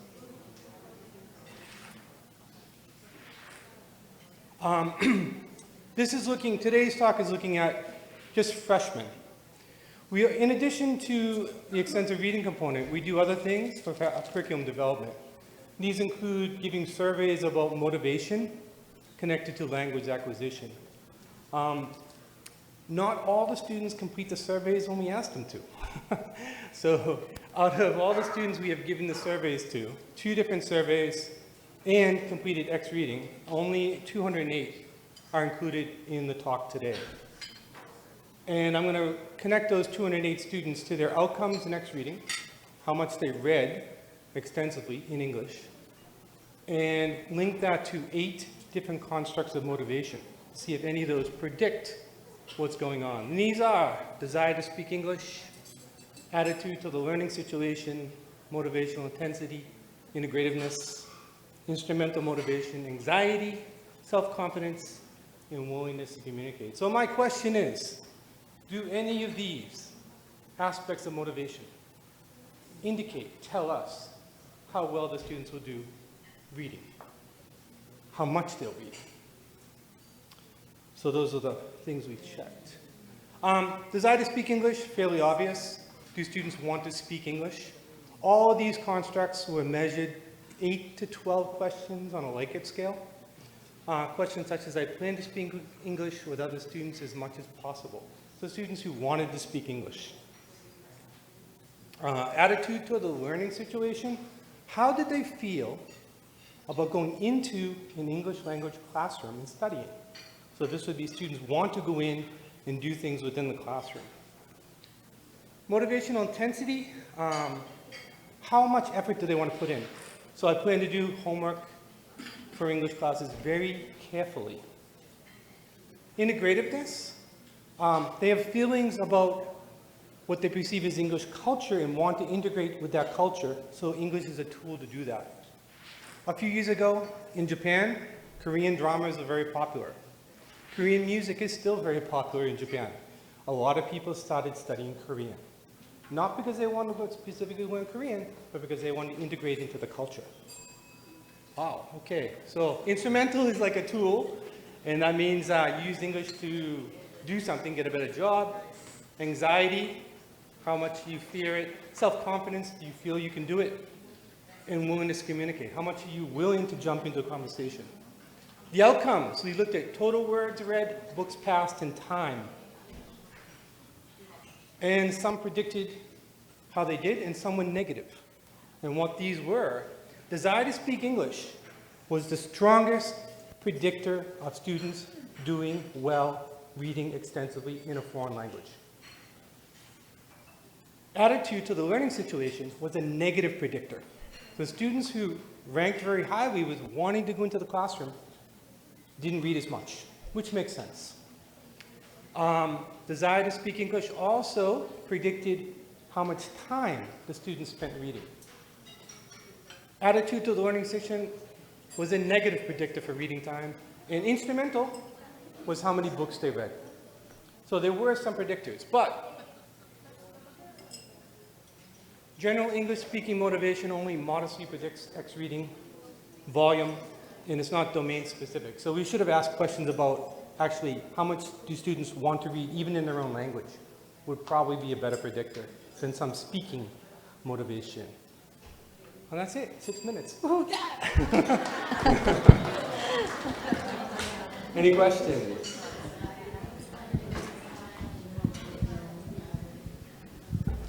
A pleasant hello, sir, I'm here. Thank you, Sir Richard. That was quite an interesting study. Just a curious question.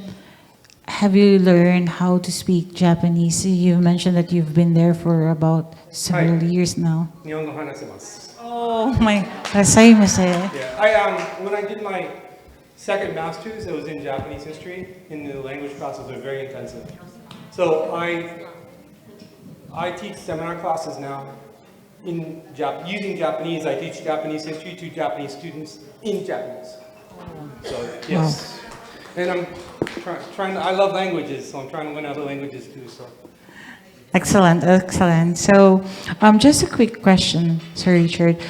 Which specific psychological construct, motivation, or grit emerge as the stronger predictor of long-term extensive reading and engagement among your participants? Desire to speak English. Yes. So the students who had a desire, really wanted to speak English with other people. That seemed to be the biggest predictor. Now you would think that speaking wouldn't translate into reading, but it did. And it was the strongest across 2 different parts of the study.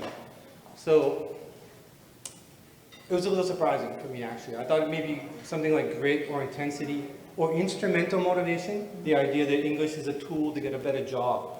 So if I put time into reading, then I can get a better job or do something I want to do. I want to work for the airlines, I need English. I want to work for the hotel industry, I need English. I thought that would be a bigger indicator, but it wasn't. Thank you so much for that wonderful, and hopefully we can visit Japan so we can also learn Japanese just like you. Thank you so much, Sir Richard. Congratulations.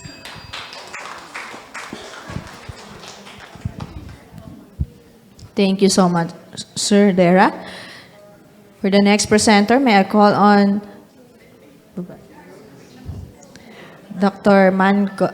Mancolo Letoko for presenting green entrepreneurship as a critical pathway for addressing environmental challenges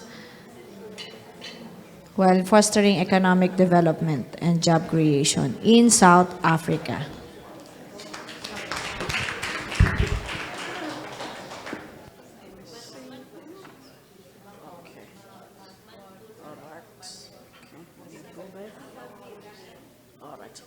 Okay, colleagues, good afternoon. My name is Mankolo Letoko. I'm from South Africa, from a university called University of Limpopo, in the far north of the country. We are the last province from South Africa. The next country is Zimbabwe. Then you go up into Africa. Yes, so my topic is quite interesting. It's about green entrepreneurship as a critical pathway for addressing environmental challenges whilst fostering economic development and job creation. I just did a literature review as the beginning of my journey in this topic, because what I see is that South Africa at the moment, during the second quarter of 2026, our unemployment rate is 33.6%. And amongst, and the youth unemployment specifically is 47.6% in the country. So for me, the issue of entrepreneurship, which is my main focus in most of the work that I do in entrepreneurship, I'm looking at also the youth. So what has interested me is the issue of how much literature is being written by maybe academics, government documents, policy documents in terms of green entrepreneurship. And it has also been a great interest for me in terms of informal businesses that are being part of the literature review. Because in South Africa, we have got a lot of young people that are unemployed. So we can talk about big business and big corporations, but my interest is always for the men in the street. How does the literature that is being written affect them? So green entrepreneurship has emerged as a critical pathway for addressing environmental challenges whilst fostering economic development, and particularly in developing economies such as South Africa. So this study provides a comprehensive literature review on the status of green entrepreneurship in South Africa, focusing on the key trends, opportunities, and challenges. And on what I've been reading through, only 5% is focused on informal business. And for me, who's very interested in entrepreneurship, it's a big issue, because I'm worried about, is there anybody aware that if we don't focus on, one, the youth, and two, the issue of informal traders, to try and put them into the mode of being entrepreneurs and doing green entrepreneurship in particular, it's a big issue. So with my literature review, I focused on recent scholarly and policy-oriented sources. I took references from 2020 to date, just 5 years, if you like. And the findings indicate that green entrepreneurship in South Africa is gaining momentum, driven by increased environmental awareness, policy support, and transition towards green economy. So, however, there are barriers which are very concerning. These include limited access to finance. And having read through the literature, there's a lot of limited access to finance, inadequate technological capabilities, weak institutional support, regulatory challenges, and low market demand for green products and services. And also, another additional constraints there are bureaucratic inefficiencies, skills shortages, and infrastructural limitations. So for me, what became very critical in this literature is that I'm looking at the youth. Are they able to get access to finance? Are they able to get adequate technological capabilities? Because colleagues, I've been listening to the presentations here, they're highly technological, and the issue of capability is very important. And I'm looking at our youth in South Africa and checking if they can have adequate technological capabilities to deal with green entrepreneurship. And those products, if somebody was to collect plastics and make products out of it, do they have the adequate technological capabilities? So, despite these challenges, green entrepreneurship remains a promising avenue for advancing sustainable development and addressing socio-economic issues such as unemployment in South Africa. Thank you so much.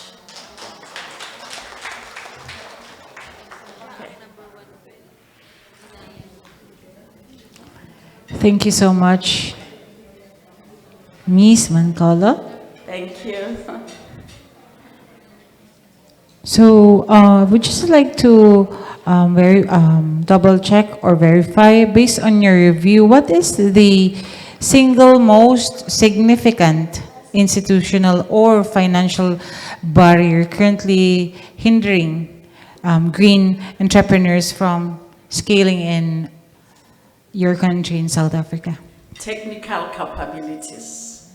Because most of the products would need technical expertise to convert a plastic into something usable, to convert some tint cans into something usable. So technical capabilities is a big problem that I could find from the literature.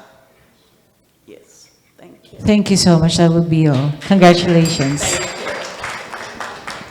Thank you so much, Professor Mancolo. Ladies and gentlemen, a brief announcement for those all presenters who have completed their presentations may now claim their certificates of presentation at the registration area.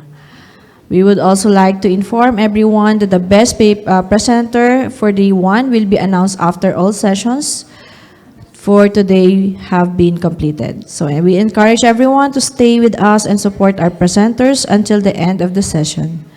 Thank you and congratulations.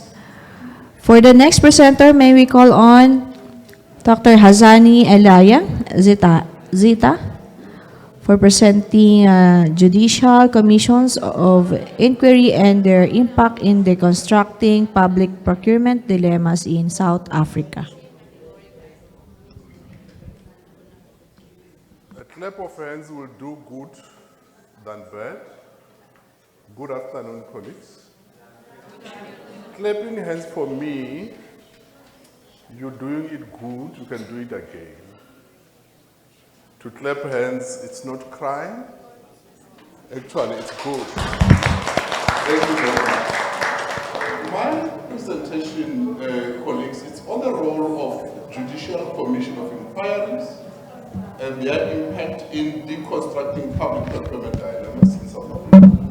I've been in the public sector and government for over 22 years, and I switched to academia, where I'm a lecturer within the Department of Public and Development Administration, University of Venda in Limpopo, Republic of South Africa.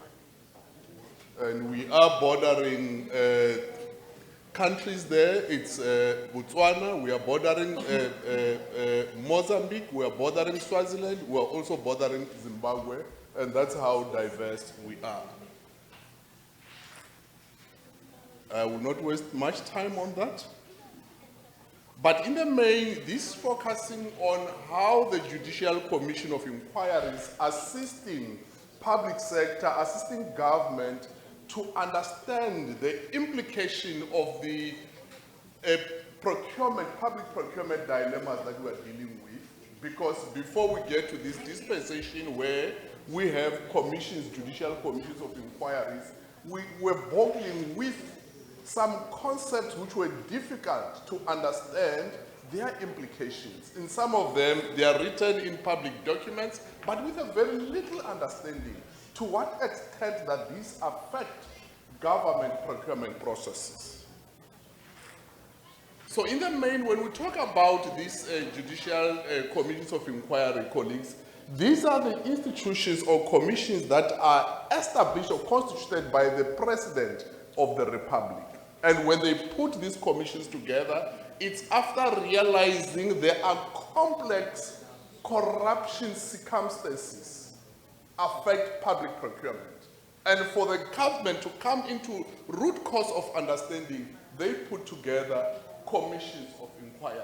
And out of their existence, they were able to assist us to understand better what conflict of interest is. If somebody is conflicted and is involved in government processes, to what extent that affect the issue of ethical leadership? If a leader fails to conduct him or herself ethically, to what extent does that affect the ultimate procurement decision of government and ultimately the quality of services to be delivered? The issues of abuse of public power, we had it in documents, well documented, but when you go strictly to how this affects, as we deal with evaluating tenders, as we deal with taking decisions, to what extent these affect our decision making, especially on the ethical component of issues. That would indicate that those kind of procurement dilemmas, they've got serious implications. One, it creates structural distortion of objectivity. Government will say, through this particular contract, we want to empower people living with disabilities. That is in paper. But because of those with corrupt tendencies, those with unethical cause, we end up thinking that, wow, we got it right. But go to the bottom and check, are we achieving that? And the question is no. But with these particular commissions of inquiry, we get to understand if one has got conflict of interest, how far will that go in affecting government decisions? And currently it's about, you just go to a paper, do you have conflict to declare? He said no. And it's done.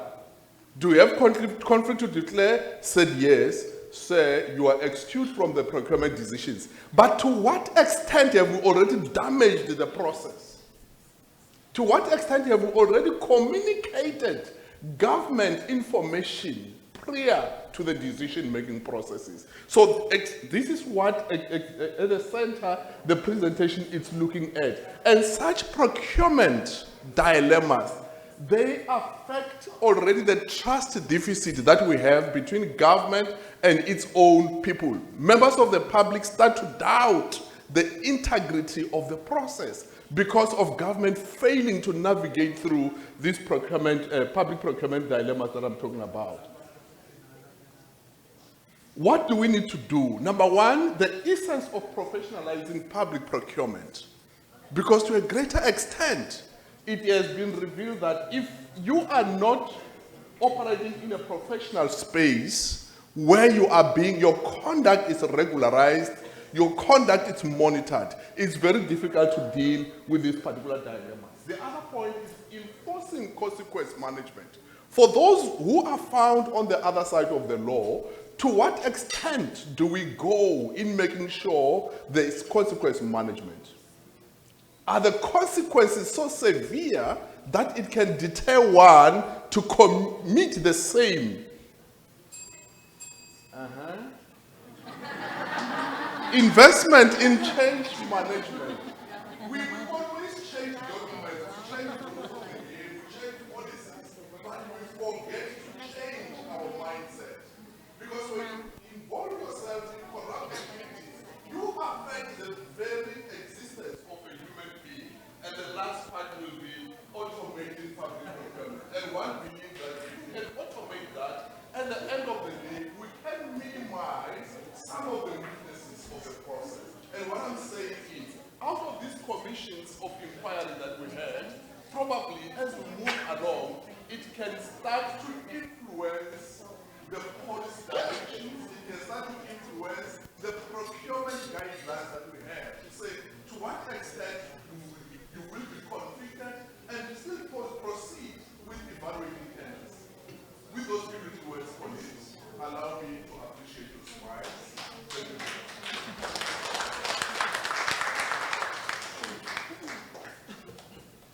Thank you so much. We are actually scared of hitting the timestamp here, but that is quite an eye opener for all of us, not just for the South African government, but also here in the Philippines. So my question is quite regarding the structural recommendations. No? From this, to what extent have the structural recommendations from these judicial commissions actually translated into a binding legislative or some policy reforms in public procurement? Thank you very much. There are already a wide range of impact that it has done. Number one, it's with regard to improving the quality of our processes going into government procurement. I'll give you an example.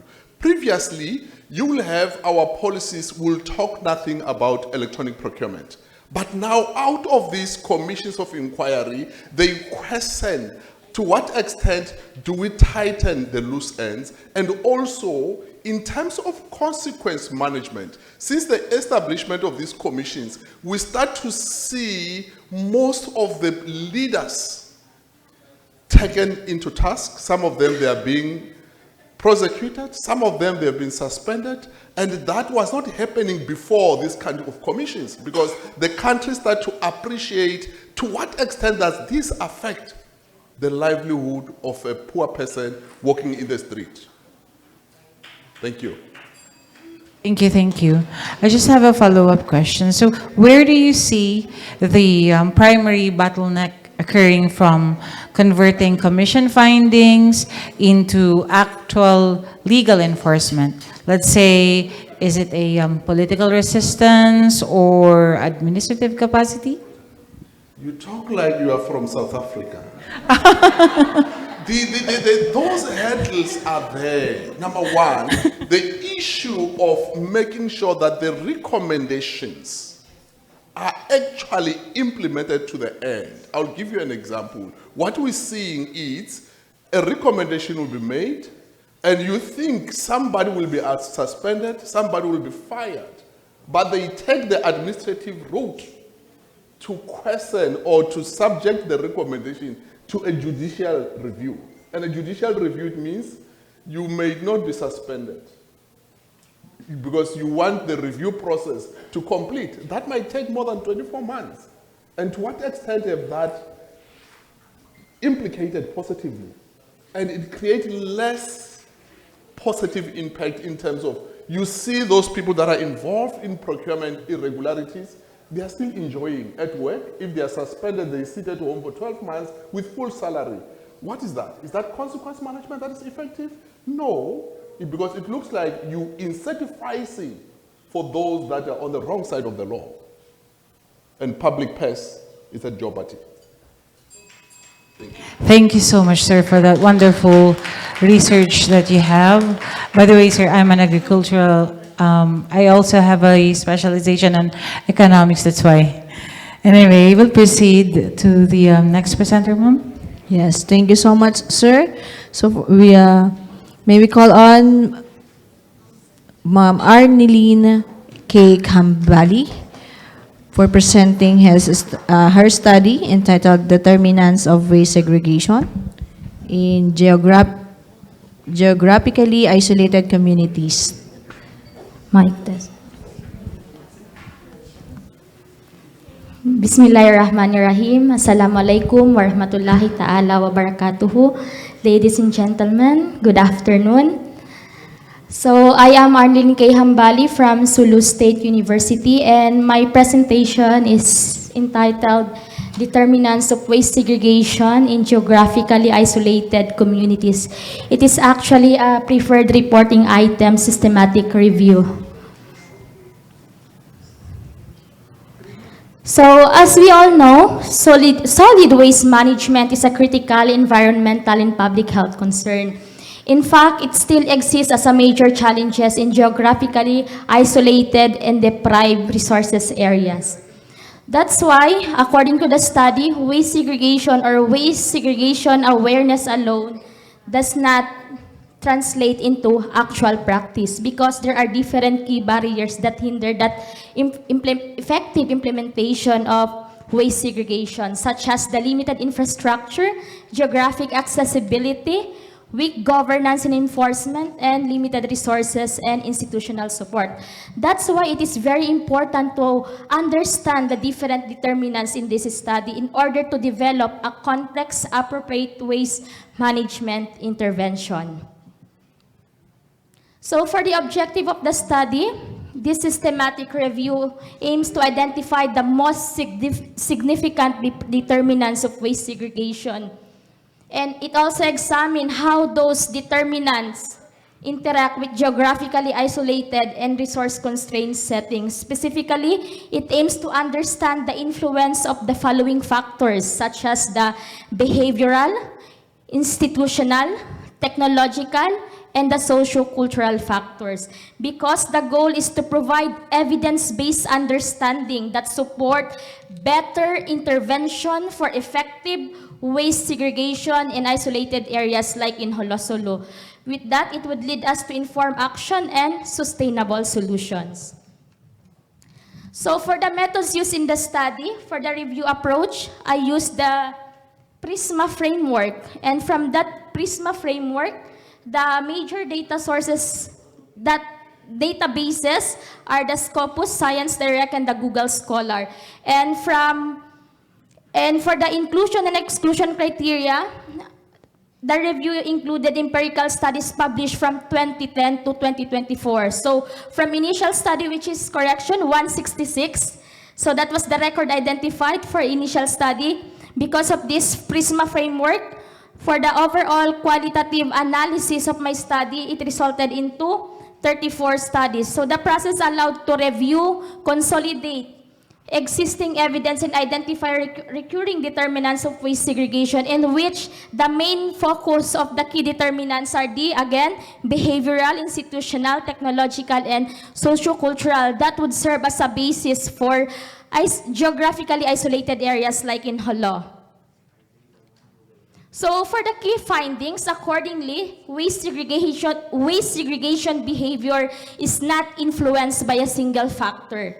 Rather, it results from dynamic integration of behavioral, institutional, technological, and sociocultural determinants. Like for example, in behavioral factors, it affects the attitude, subjective norms, and perceived behavioral control that influence intention. However, intention does not always translate into actual behavior. And for institutional factor, it includes the poor governance, the weak enforcement of policies, because we all know we already have the RA 9003, which was amended by RA 11898, And inadequate waste management infrastructure and limited institutional support are the major barriers. And for technological factors, as we all know, as Sir from the Aklan University mentioned, that technology must provide solutions. So in these findings, accordingly, technology can improve waste management efficiency. However, limited feasibility in low resource and geographically isolated communities. That's why for the technology that we want to innovate, it must be practical. So for socio-cultural factors, social norms, community participation, and collective responsibility encourage waste segregation. However, community support, community efforts needs institutional support. So that's why, again, effective waste segregation, it requires a holistic, context-based approach. All these four factors, they must go together. No one must be left behind in order to have this effective waste segregation. And one important findings is the awareness behavior gap, in which accordingly people know waste segregation, but awareness that does not always translate into practice. That's why it leads to consistent waste segregation practice. So since I have few minutes left, I'd like to end my presentation with this question. Since we already know the problem, we know what needs to change, we know that awareness alone is not enough. So I'd like to leave with these questions. Are we ready to make it possible? Because change does not just begin by just knowing. Change begins by knowing or by making things possible, by making our action possible. That's all. Thank you.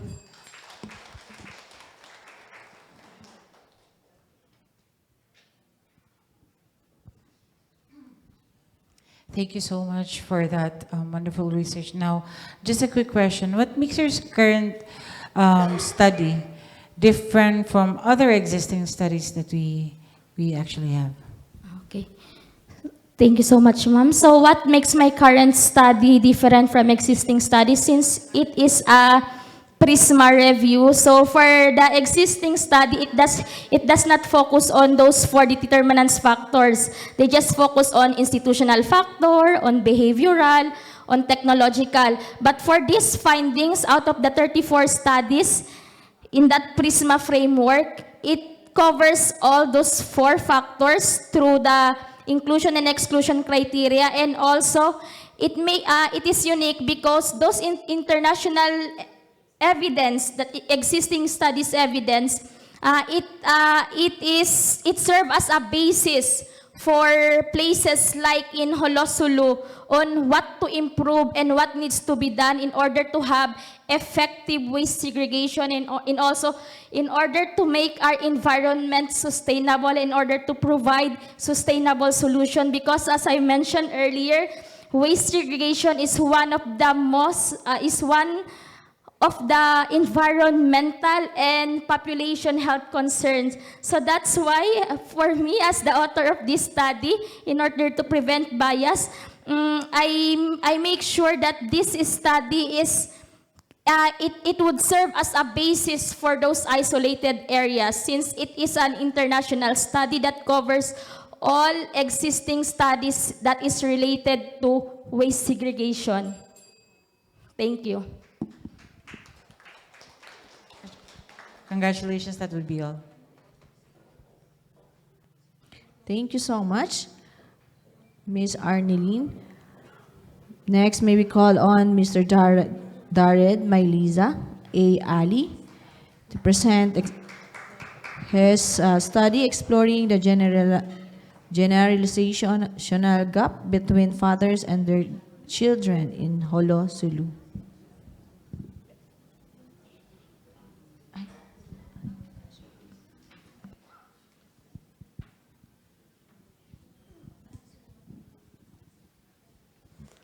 Pleasant good afternoon and assalamu alaikum to each and everyone. So I am female, not male, although my name is Dared, but I'm here as female. Yeah. I'm so sorry, ma'am. It's okay, ma'am. So, although my study is not quite interesting, but I believe that everything starts within a family. So there must be a good interrelation between father and their children. So this is the power of father engagement. Next, sir. Ay, sorry.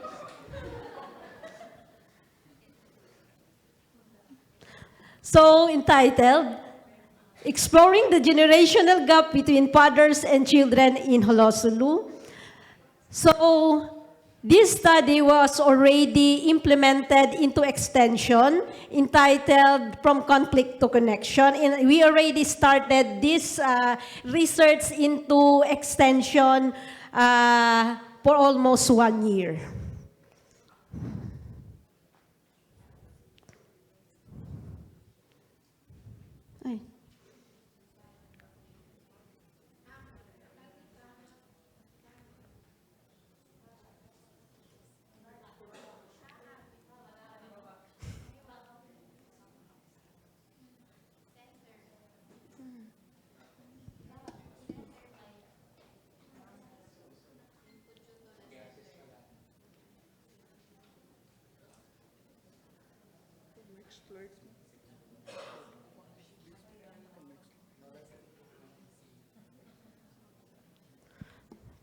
Thank you, sir.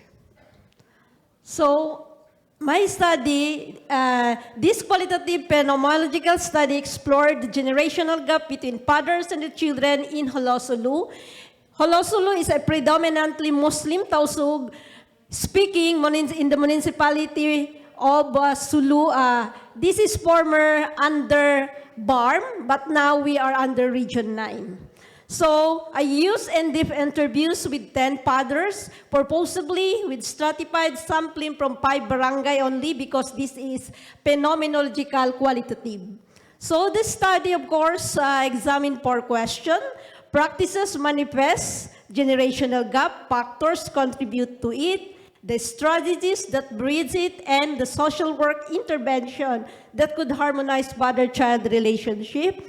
Because by profession, I am a social worker. So, emerge as the principal contributing factors were technology, the cultural value shift, the socio-economic hardship, and the peer influence. Emerge as effective bridging strategies were adaptive communication, the shared experiences, the traditional and flexibility, and mutual learning. So in the introduction, the difference in the values, communication style, technological fluency, and worldview between parents and children are globally documented feature of family life. The Pew Research Center estimate that 79% of families worldwide estimate 79% of families worldwide report some degree of intergenerational tension with communication barriers and divergent value system cited as the leading cause. So because father-child relationship quality has a demonstrable influence on children's social, emotional, and academic learning, understanding how this gap operates and how it can be borrowed carries direct implication for a family well-being and social work practice. The rationally and the contributing factors, one is the technological acceleration.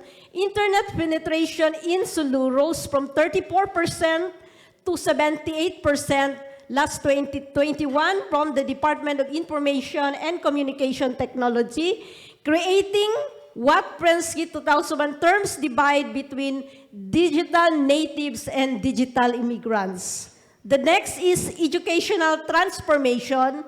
Only 44% of fathers in Sulu completed secondary education.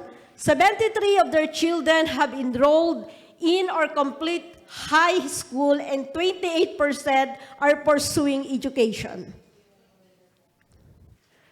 Another rationally, due to economic pressure, unemployment in Sulu remained at approximately 34%, with many households dependent on remittances or subsistence income, creating stress that can either strain through interdependence reinforce family cohesion.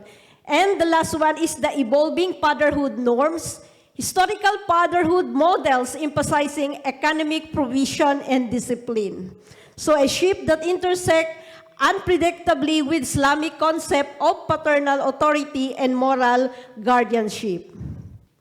So I use a qualitative descriptive design with phenomenological approach selected because the research question required in-depth understanding of a subjective, the lived experience rather than statistical generalization. Why phenomenology? Because it allows me to capture the essence of how fathers perceive, interpret, and navigate generational differences with their children. So the limitation of my study, the geographical and cultural simplicity, cross-sectional design, sample constraint, and conclude, fathers in Holosulu demonstrate substantial adaptive capacity in navigating the tension between Islamic tradition and contemporary social change rather than functioning as an inevitable source of conflict. So the generational gap managed through communication, adaptation, selective cultural flexibility, shared experience, and mutual learning. Limitations include the single cultural context design, the exclusion of children's and mothers' perspective, and the cross-sectional time frame, longitudinal and multi-informant research is recommended. That would be all. Thank you so much. Thank you so much, Ms. Darrett. So in retrospect, if you were to iterate upon your research design, what would you do differently? So if I will redo my research study, I would include the children because in my study, I am focusing only on father to be biased. So I will include the children and I will interview them separately from the other, from the father, for them not to contradict their idea. And also, I want to get their perspective towards generational gap. Because just what I've said, my study is focusing only on fathers. Thank you so much. Thank you so much and congratulations. Thank you so much, Ms. Darred Mylisa. Again, my apology. Okay, for the next presenter, may I call on Ms. Fadzra Aizapi Sabdani. Okay, Ms. Aiza will present on the front lines of faith-informed healing, counselors, ethnographic post-disaster psychological debriefing in Islamic perspective.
Okay, while waiting to Ms. Aiza,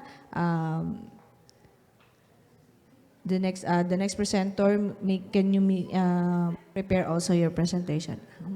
Yeah.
Okay, may I call on the next presenter, Mr. Bismal Zadalani.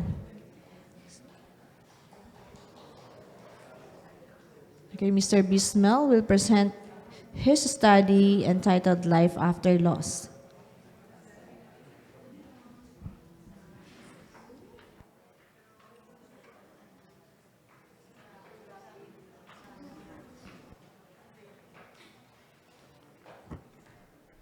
Hello.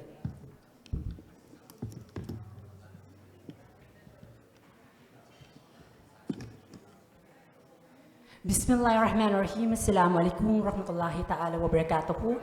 And a fruitful afternoon to one and all.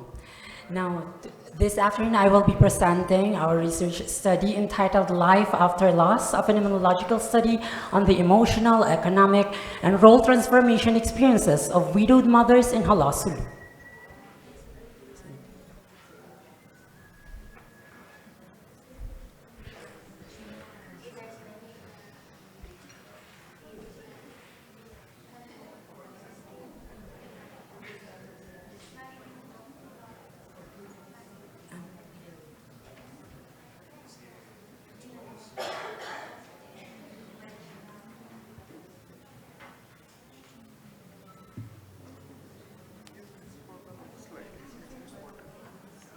But before that, allow me to introduce myself. I am Bismal Sadalani, 22 years old, residing at Moore Avenue, Alat Street, Hala Sulu, Philippines. I am a fourth-year student from Sulu State University, taking a Bachelor of Science in Social Work. Now to start, this phenomenological study explores the lived experiences of widowed mothers in Hala Sulu, focusing on their financial and emotional challenges and the coping mechanisms they employ in navigating widowhood. So, using purposive sampling, 5 widowed mothers from selected communities in Hala were interviewed. Data were collected through semi-structured and in-depth interviews, recorded, transcribed, and analyzed thematically following Braun and Clark's framework. So, the analysis revealed 2 core themes. First is the financial challenges. Participants described persistent economic hardship characterized by unstable and informal sources of income, limited access to livelihood opportunities, and difficulty in meeting basic needs such as food, money, and children's education. The second is the emotional challenges. Widowed mothers experience profound grief, loneliness, and emotional distress.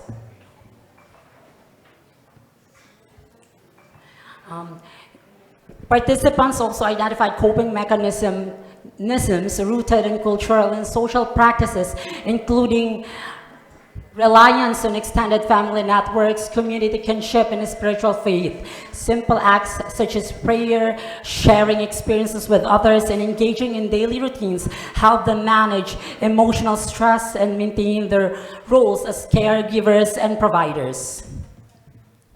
Now, as for the gap of our study, while widowhood and solo parenthood have been widely studied, there remains a significant gap in research focusing on widowed mothers in conflict-affected and culturally distinct communities, particularly in Hala Sulu.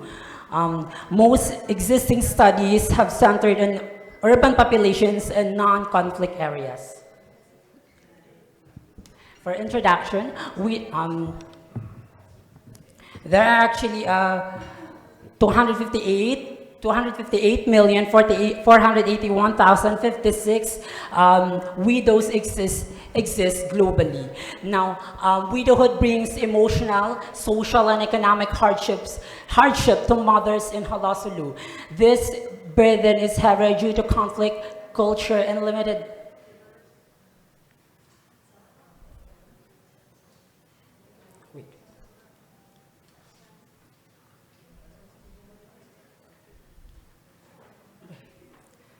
Now let's proceed to the statement of the problem. SOP number 1, how may the lived experiences of widowed mothers be described and reflectively analyzed?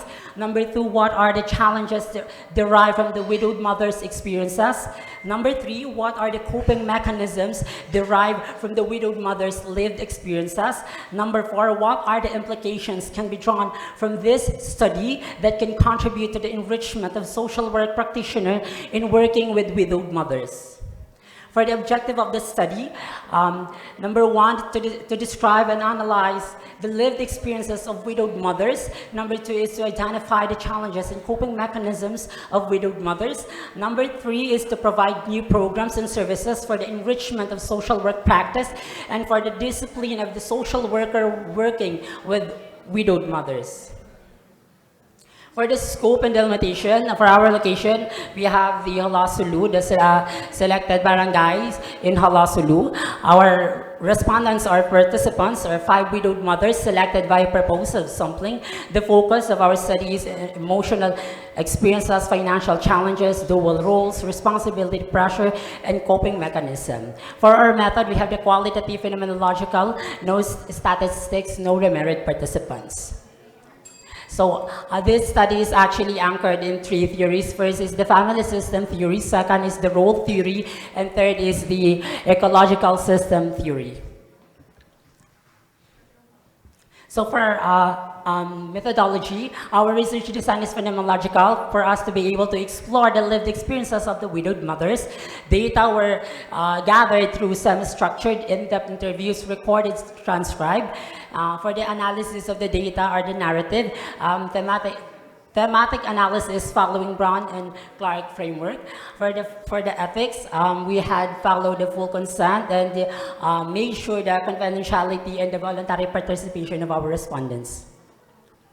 For the findings, we have 3 findings. First is the challenges. First in financial, unstable income, hard to meet the basic needs such as food, health, and education. We also have the role pressure because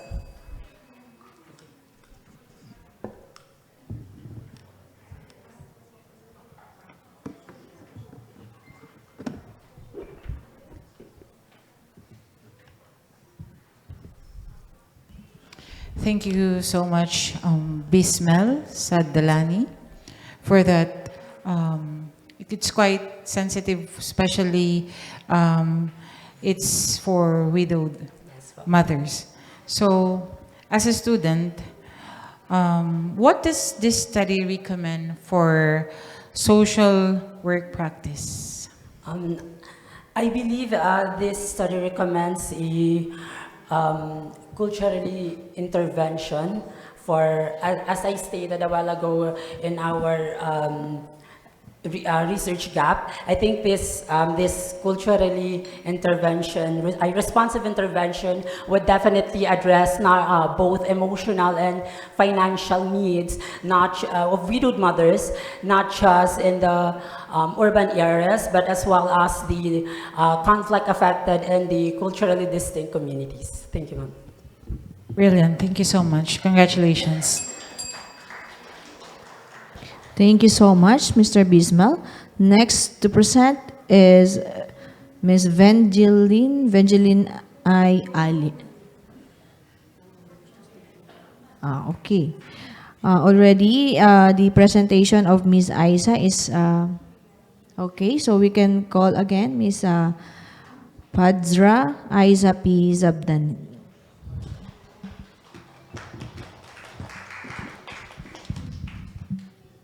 ربي اشرح لي صدري ويسر لي أمري واحلل عقدة من لساني يفقهوا قولي.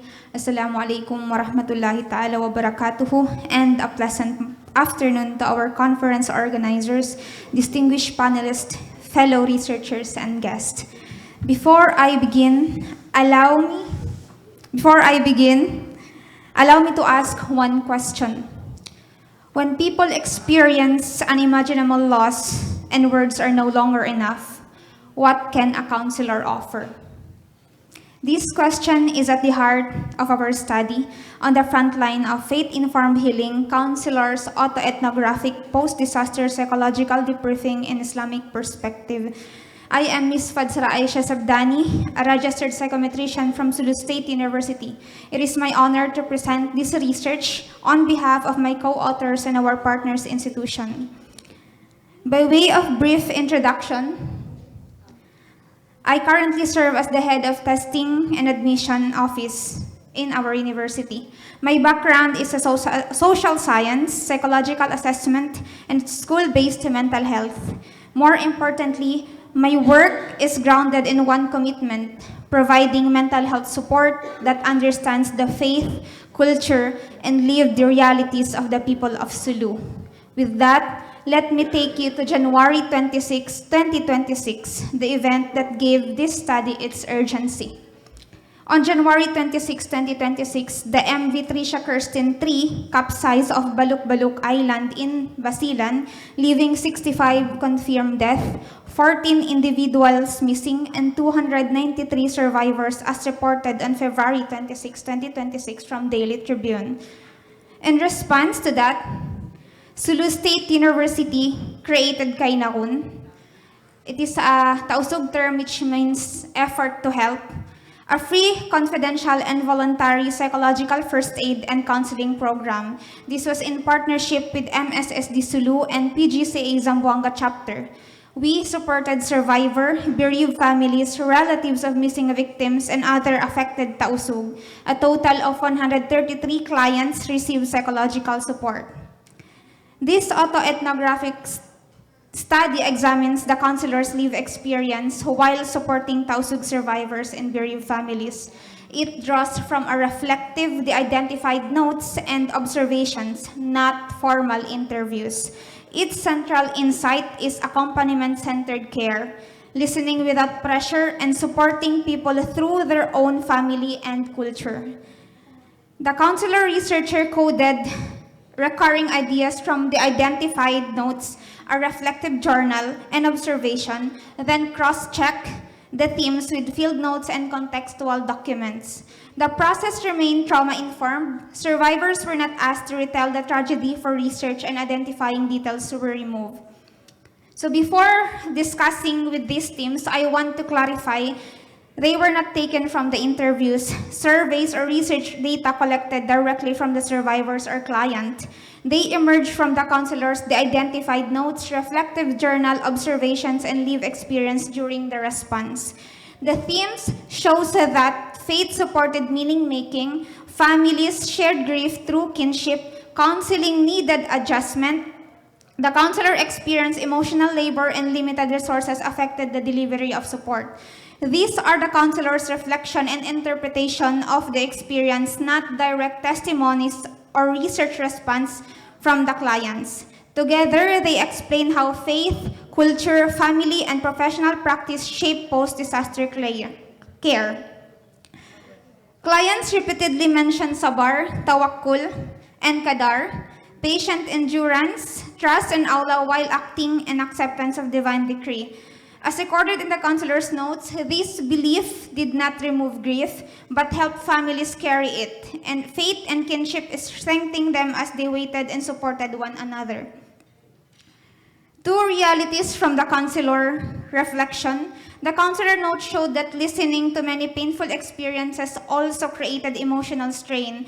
Grounding, peer support, and clear boundaries helped the counselor continue providing care. The support system also had limits. Families first needed information, documents, and burial assistance, while limited personnel made follow-up difficult. These limits were not failures. Recognizing them helped the counselor provide safe, honest, and responsible support. The conclusion is simple. Effective disaster care must respect faith, family culture, and each person's readiness. Healing was not about forcing people to share or promising immediate result. It was about listening, staying present, and walking beside through grief.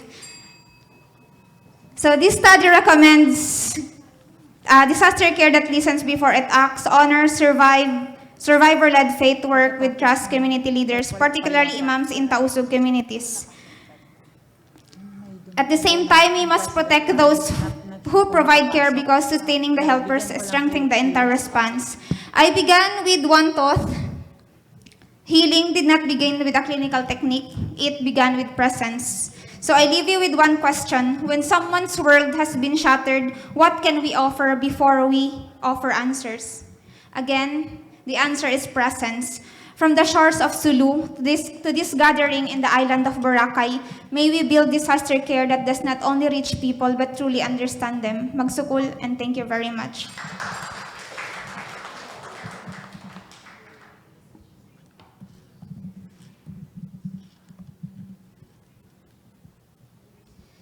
Kay Nakun. Yes, ma'am. Thank you. So, I've seen there are some QR codes where participants or respondents would actually register for them to have their confidential consultation. Is that correct? Yes, ma'am. We already know that there is scarcity of guidance counselor, not just in Sulu, but in the entire nation. So what we did was, in response to that disaster, we invited PGCA, or the Philippines Guidance and Counseling Association, from Zamboanga and other counselors in the neighboring province to conduct that program for our survivors. MSSD is actually DSWD. Yes, the DSWD in Barmo region. Thank you, thank you. So I do not have further questions because I believe I understand that when you conducted this intervention, even the institution, you tried to make sure that the privacy of the people involved there were actually kept na wala talagang nakaalam. Yes, ma'am. Actually, this study is not, that came from the data given by the survivors and the clients. They were actually the counselor's note autoethnographic study. Okay, thank you. Congratulations. Thank you, ma'am. Thank you very much, ma'am. So may I recall on to the next presenter, Professor Vangeline I. Alian.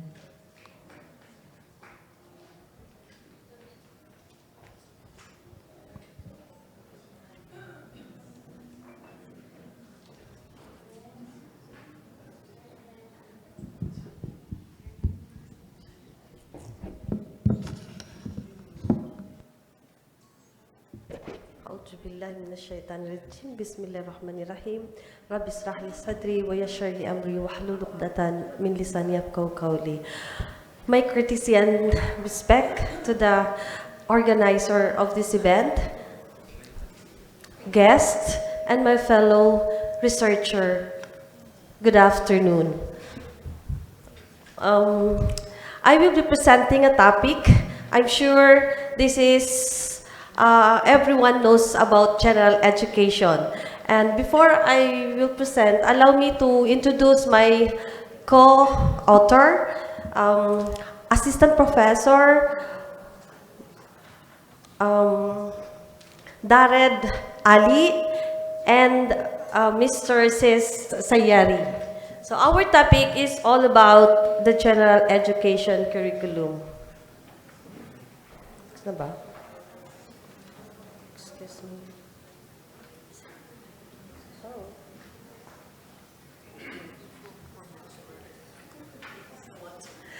And thank you so much, sir.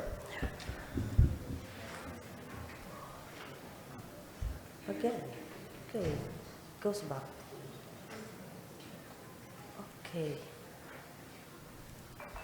Sir, what happened? Is there a scan?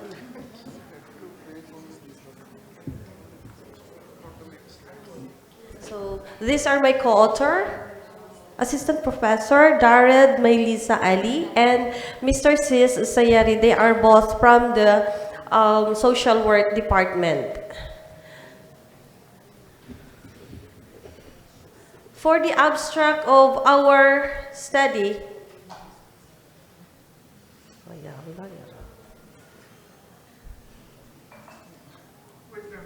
what? Ah, okay.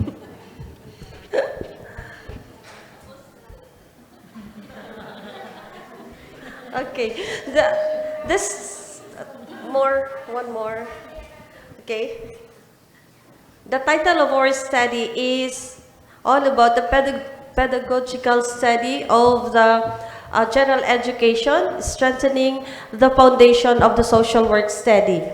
This study focused on the descriptive mix method, where research project that investigates the general education or the pedagogical practices at Sulu State University and their impact on social work students.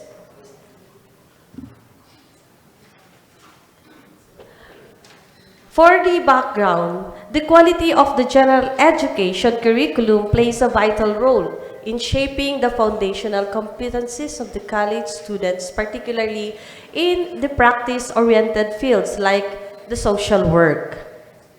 The objectives: this study examined the pedagogical practices employed in the general education curriculum and their role in strengthening the learning foundations of social work students at Sulu State College. Specifically, it sought to investigate dominant teaching strategies, assess their contributions to students' cognitive, ethical, and social development, explore students and faculty members' perception regarding this strategy. It is also to identify the pedagogical challenges and the areas for improvement. For the methodology, this research is a descriptive mix method designed and was utilized to provide a comprehensive analysis of the phenomenon. For the data collection, quantitative survey questionnaires was administered to social work students, while qualitative, semi-structured interviews with faculty members and focus group discussion, and as well as the students. For the data analysis, quantitative data were analyzed using a descriptive statistic, and qualitative data were subjected to thematic analysis. For the results, dominant pedagogical practices, faculty members frequently employed the student-centered approaches, particularly collaborative learning, contextualized teaching, interactive discussions, and reflective activities. For the student learning foundations, a quantitative result showed very high levels of learning foundations among social work students.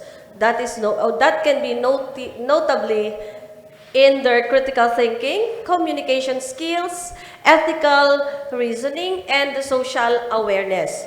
And for the qualitative insights, a contextualized, interactive, and reflective pedagogies enhance learning relevance and engagement, while faculty commitment strengthened overall instructional effectiveness.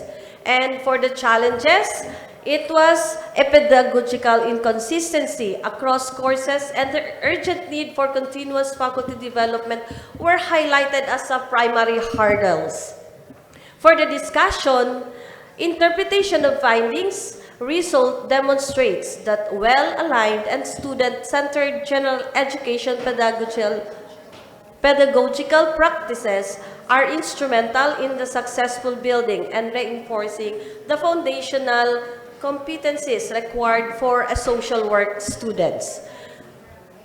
Based on the implications, the strong correlation between student-centered strategies and high cognitive, ethical, and social development underscores the importance of intentional curriculum execution.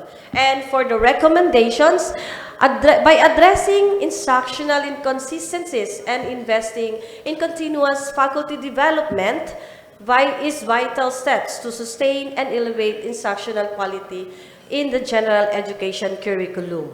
For conclusion, overall, the study concluded that well-aligned student-centered general education pedagogical practices significantly strengthened the learning foundations of the social work students. Thank you.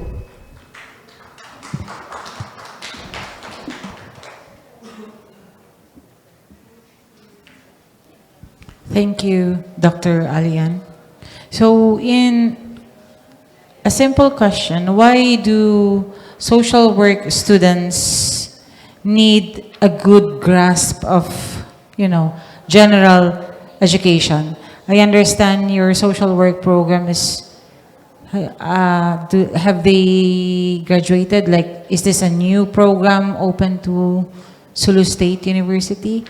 Well, as we all know, general education is part of the curriculum wherein it directs and builds the students' foundations learning, especially in the critical thinking, communication-wise, or the communication skills, and of course, most especially, the human behavior. This is in preparation for the students as they go along with their professions in the future. Adapting and interacting in the community, it will help them understand the community. Congratulations. Thank you so much. That would be all. Thank you, Paul. Thank you, Dr. Alian. For the next presenter, may I call on Dr. Maria Cristina S. de la Serna to present the Artificial Intelligence in Language Classrooms, Transforming Traditional Pedagogy.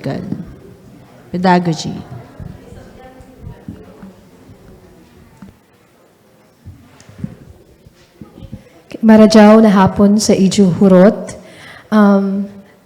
This paper explored how artificial intelligence help the students, at the same time the teachers. Specifically, it identifies the challenges and the potential benefits of using artificial intelligence in the language classroom. By the way, the title of my study is Artificial Intelligence in Language Classrooms, Transforming Traditional Pedagogies. I am Maria Cristina S. de la Serna, serving as Professor 1 and a former Extension Director of the Northeastern Mindanao State University, Surigao del Sur, Tandag main campus. I have been in MSO for more than 16 years, handling instruction, research, extension, and administrative responsibilities. So I believe throughout my career, I have committed to producing quality graduates, engagement in community through extension programs, and of course, institutional development.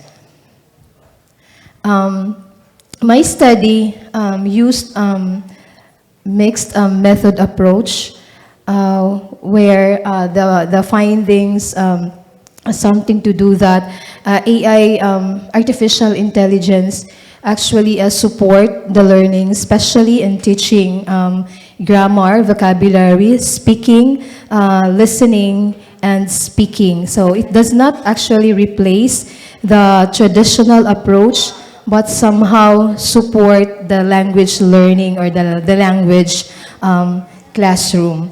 So these findings, although there are challenges that have been identified, such as a misalignment of curriculum, and then lack of technological infrastructure, lack of training, and resistance of the stakeholders in the use of the artificial intelligence.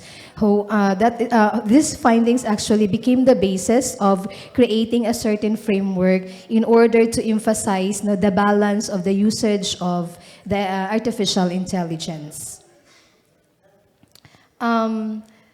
Again, my paper focuses on that AI complements, not a replacement of the existing language practices, or not even a replacement of a teacher, but as I said earlier, it actually supports the teaching and learning in the language classrooms, especially those I have mentioned in teaching vocabulary and grammar. The results indicates that there is a strong positive perception on the use of AI, especially on the student engagement, and of course, it reinforces the learning and the teaching in the classroom. So, in the conclusion, the study concludes that an artificial intelligence or AI actually is a big help for the teachers, at the same time for the students, because it reinforces the learning. But again, as I said, the technology alone does not actually guarantee effective learning. That is why the framework called BAELP, or this framework actually gives a balance on how this AI is used responsibly in order to develop the professional development of the teachers, at the same time, the students, and to create ethical guidelines on how this AI is being used in the classroom. Okay, so these are the appendices. So these are some of the pictures that has been shown there in my presentation during the gathering of the data. Actually, the participants involved 58 language teachers across 7 campuses of Northeastern Mindanao State University. Okay, thank you for listening.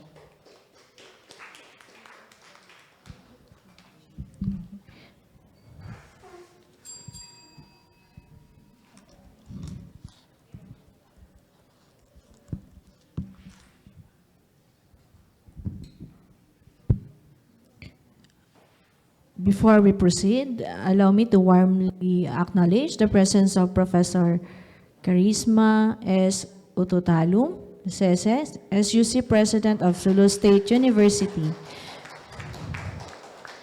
We are truly honored by your presence, ma'am, today.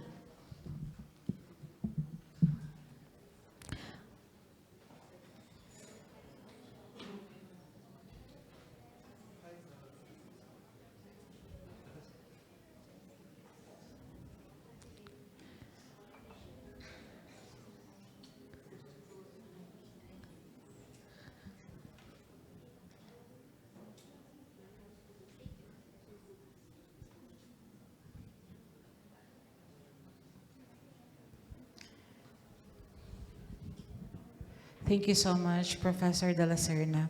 So, how can educators best strike a balance between, leveraging AI generative tools for language learning and preserving authenticity? Okay, so I believe, ma'am, that how the teachers use AI is actually using it responsibly. It should be guided with the ethical considerations. And of course, as we know that sometimes AI actually hallucinates, so we have to validate the information before we are going to apply that or to give that or to provide that for our learners. Thank you. And is there any specific assessment or methods you wish to propose using your BAELP framework? Actually, ma'am, one of the outputs that we have to consider instead of utilizing this or applying the output of the research in the classroom is we also have to extend this in our adopted barangay where we could also utilize the AI, especially in our present extension services where barangay secretaries and other barangay officials requested us to conduct extension activities in terms of writing proposal, how to write a minutes and others are related to communication. So we also would like to apply this using AI for them to be able to also to know how they are going to use artificial intelligence, okay, in their field. Thank you. Thank you, Professor. Congratulations. Thank you so much, Doc. Now may I call on Dr. Malong Rosaline to present her study.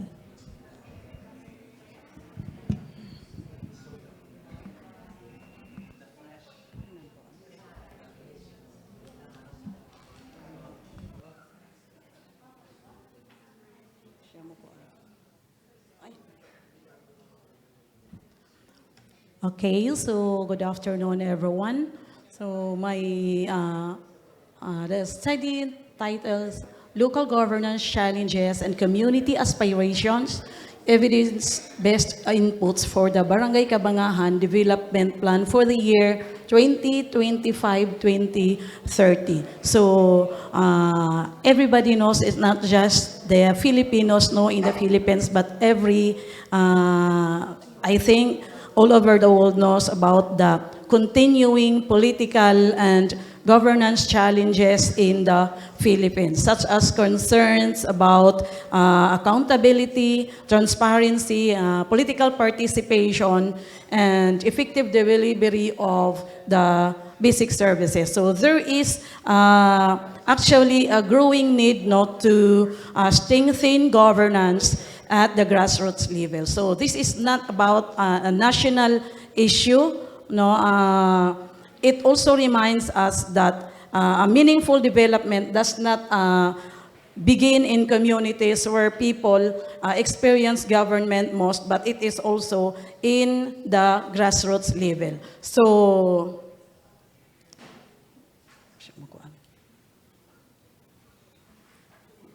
okay.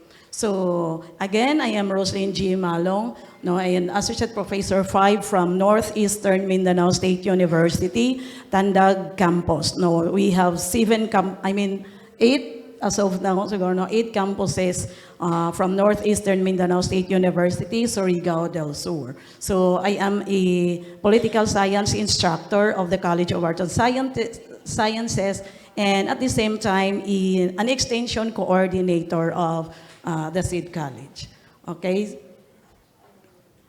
So this study examines about, as I have said, about the governance challenges and community development aspirations of residents in Barangay Cabangahan, Surigao del Sur to generate evidence-based inputs for the formulation of Barangay Development Plan. Anchored on participatory evidence-based governance, it aimed to determine the socio-democratic characteristics of respondents, assess governance challenges in terms of transparency and accountability, identify priority community development aspirations, determine whether differences exist across socio-demographic groups. So this study utilizes quantitative research design, employing a structured survey questionnaire administered to 50 respondents, composed of barangay officials and community residents. So this study also integrated extension strategies. Now, actually, this is already a utilized research study with regards to the formulation of their participatory barangay development plan. So it also includes, as I have said, extension strategies, including participatory consultation, barangay assemblies, and planning workshop to validate findings and encourage community engagement in development planning. So, Okay, so for the description of the study, so as I have said a while ago, it explores the governance challenges and community aspirations in Barangay Cabangahan to provide an evidence-based inputs for the formulation of their participatory barangay development plan for the year 2025-2030. So it examines perceptions of transparency and accountability, resource allocation, community participation, and access to basic services, while identifying also the community's priority development aspirations. So, using the quantitative, actually I already mentioned that a while ago. So findings were validated and enriched through extension strategies such as the participatory consultation, barangay assemblies, and planning workshops. So the result highlights generally satisfactory governance practices but reveal areas needing improvement, particularly in transparency, in financial decisions, education, infrastructure, and access to basic services. So high community priorities, based on the findings of the study, includes also the safe potable water, the digital services, because for the information of everybody, they do not have internet access, and then livelihood support, and strengthen, of course, the transparency and citizens' participation. Okay, so it underscores the need to strengthen participatory governance and community-based planning to ensure more inclusive, responsive, and sustainable barangay development plan. So for the conclusion, so the study concludes Barangay Cabangahan demonstrate generally satisfactory governance and service delivery, yet notable gaps remain in transparency, community consultation, education, infrastructure, and access to basic services. So I already mentioned about the strengthened participatory governance, the priority basic services and infrastructure is also one of their needs, and then empower livelihood and community development, foster inclusive and evidence-based planning. Okay. Thank you. Thank you so much, Ma'am Rosaline. And were you able to have a concrete framework, since you mentioned about, strengthening participatory approach among the community? Were you able to have a concrete framework? And do you recommend to align community development priorities with some actual budgetary constraints in a specific adapted barangay that you targeted? Actually, what we found, ma'am, is the framework given to the ILG. We just,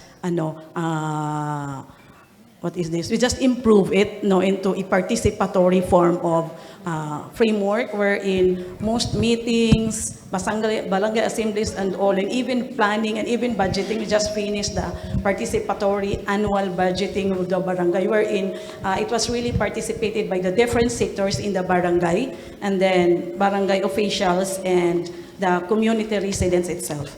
Thank you, thank you. And just a follow-up question. You mentioned that this is a development plan for 5 years. Yes. And how will you make sure that, the community groups would remain active in representing their community, since this is a multi-year development plan? How do you make sure that there is sustainability in that particular Actually, as I have said, because I am also the extension coordinator of the College of Arts and Sciences, we integrated some of the extension strategies, and we also have the Pulsai project there because I am a Pulsai instructor, which means providing opportunities for learning and social consciousness initiatives. So we make sure na this will be sustainable, and we have the memorandum of agreement between not just the barangay officials, but the constituent itself. They were there, they signed the agreement, and then every time we have to conduct a series of activities, we don't need to have the immersion, and they were the ones who actually request us for the series of activities we have conducted, especially during the assessment and because all the programs and projects implemented in the barangay is actually coming from the people itself. They were the ones who requested it. Thank you so much. Thank you so much. Congratulations. Thank you so much, ma'am. The next presenter would be Ms. Jovian Sulpico.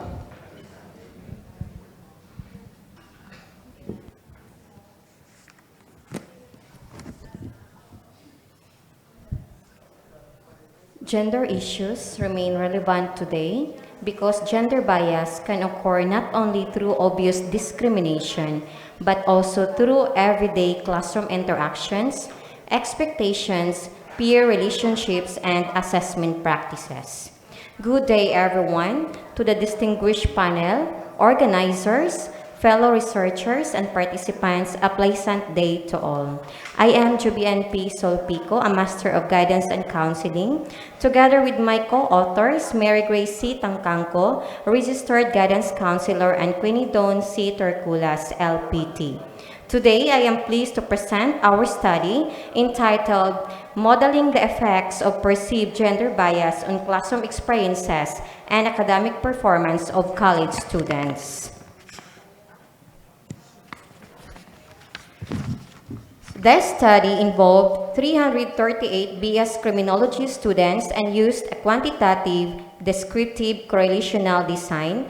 Data were gathered through a structured survey questionnaire and analyzed using structural equation modeling, or SEM. This study examined perceived gender bias, classroom experiences, and academic achievement measured through grade point average. The key finding is that perceived gender bias influences academic achievement through multiple classroom experiences, particularly participation, teacher interaction, peer interaction, and academic assessment. This study contributes to gender equity research by identifying these pathways and emphasizing gender-sensitive teaching, equitable assessment, and inclusive learning environments. The independent variable is perceived gender bias. It is examined in relation to four mediating variables such as class participation, teacher interaction, peer interaction, and academic assessment. The dependent variable is academic achievement measured through the student's general point average, or GPA. Then the examination of relationships, it is used by through structural equation modeling. We examine two types of relationships. First is the direct effect, and second is the indirect effect. This allowed us to determine not only whether the variables are related, but also the pathways through which the relationship occurs. Let us now look at the direct effects. All four direct effects were positive and statistically significant. Therefore, all four direct effect hypotheses were supported. We then examined the mediating effects. The results showed that all four mediating variables were significant. Participation and teacher interaction had positive mediating effects, while peer interaction and academic assessment had negative mediating effects. These findings have important implications for higher education institutions. First, institutions should promote gender-sensitive teaching practices. Second, assessment procedures should be fair and equitable. Third, positive peer relationships should be encouraged. And finally, students should be provided with equal learning opportunities. Overall, the findings suggest that improving classroom experiences can help create a more inclusive and supportive learning environment. In conclusion, perceived gender bias significantly influences students' academic achievement through classroom experiences. The study confirmed significant mediating roles for class participation, teacher interaction, peer interaction, and academic assessment. This study contributes to the literature on gender equity in higher education in several ways. First, it expands research on gender bias. Second, it identifies the key classroom pathways or factors through which gender bias relates to academic achievement. Third, it highlights the importance of gender-sensitive teaching, fair assessment, positive peer relationships, and inclusive learning environments. In addition, our study primarily supports SDG 4, which is the quality education, and SDG 5, gender equality, because it examines how perceived gender bias relates to students' classroom experiences and aims to contribute to a more inclusive, equitable, and responsive learning environment. For the recommendations, based on the findings, first, we have to integrate gender-sensitive pedagogy into classroom instruction. Second, ensure transparent and equitable assessment practices. Third, strengthen faculty development on inclusive teaching. Fourth, encourage positive peer collaboration and respect. Strengthen and guidance collaboration through gender sensitivity and student support activities. For future technologies, a future application could be a digital gender-inclusive classroom monitoring system where students can provide anonymous feedback regarding participation, opportunities, teacher interaction, peer interaction, fairness of assessment, and perceived gender bias. So before I end, let me conclude. Promoting gender equality starts by creating a school environment where every student is respected, heard, and treated fairly. That's all. Thank you so much. Thank you so much, Ms. Sulpico. For the question, what specific institutional interventions, such as faculty training or probably policy changes, does your model suggest would have given the largest impact on reducing this bias? Okay, so we would like to recommend strengthening gender sensitivity programs, promoting inclusive classroom practices, then providing faculty development on gender responsive teaching, then conducting further studies using larger samples and other educational context. Thank you so much. Congratulations, Dr. Thank Bill. you.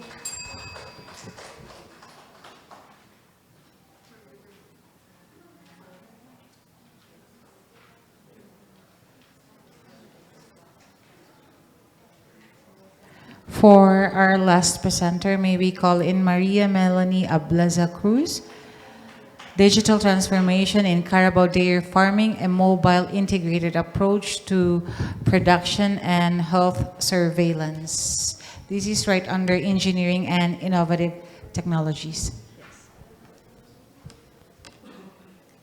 Yes, good afternoon, distinguished colleagues.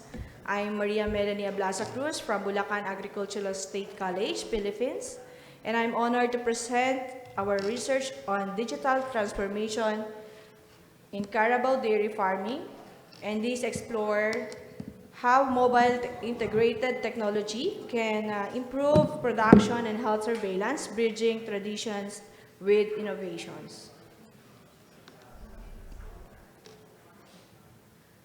So the success of the project stems from a multidisciplinary team, bridging information technology, a veterinary medicine, and agriculture.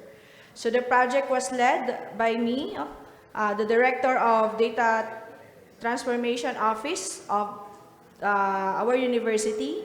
Alongside with me is the co-proponent, Dr. Celso S. Santiago, which is the veterinary medicine, and Dr. Anthony V. Ferrer as our college agriculturist, and supported by Ms. Jennifer De Los Reyes and Ivan as our assistants. So this cross-sectoral collaboration ensured that our technical system was not only robust, but also scientifically sound and practically for farm adoption.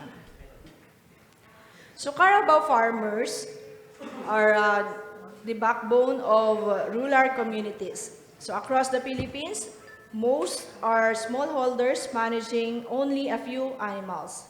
They rely on carabaos not just for milk, but also for drop power in the fields and as a source of meat and income.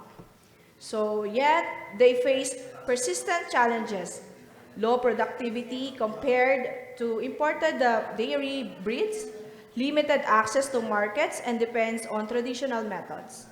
So many farmers still record herd data manually, making disease detection and breeding management difficult. So in Bulacan, this situation is unique. The province is a hub for Carabao dairy cooperatives and micro-enterprises, especially in towns like San Ildefonso, where the Basi is located. Farmers here supply milk for cultural delicacies, such as pastillas de leche. But they struggle with inconsistent yields, climate shocks, and limited bargaining power in the market. So here, we see the 6 pillars. First, the food security, which ensures the stable supply of nutrition milk. Second is the economic empowerment. Third is the climate resilience, disease prevention, youth engagement, and also the global competitiveness, which helps farmers meet international dairy standards.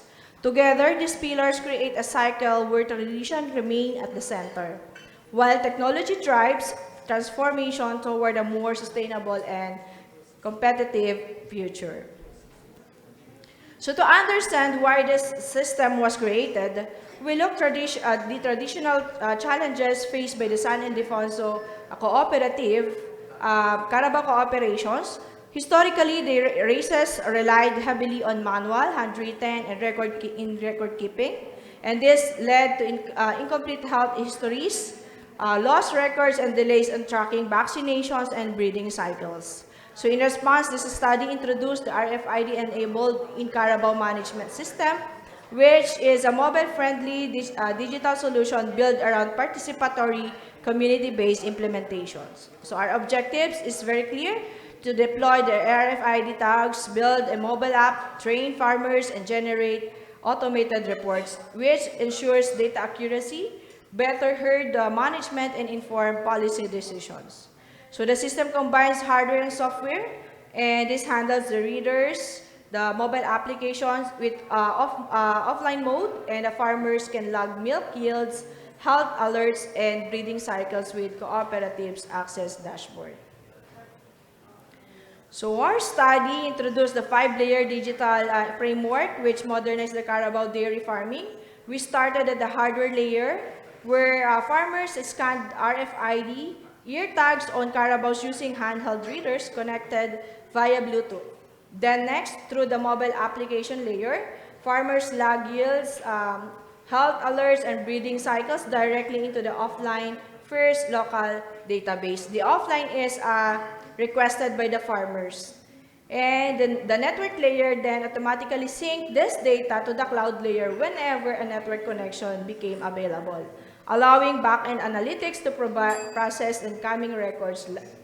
And to understand why the system,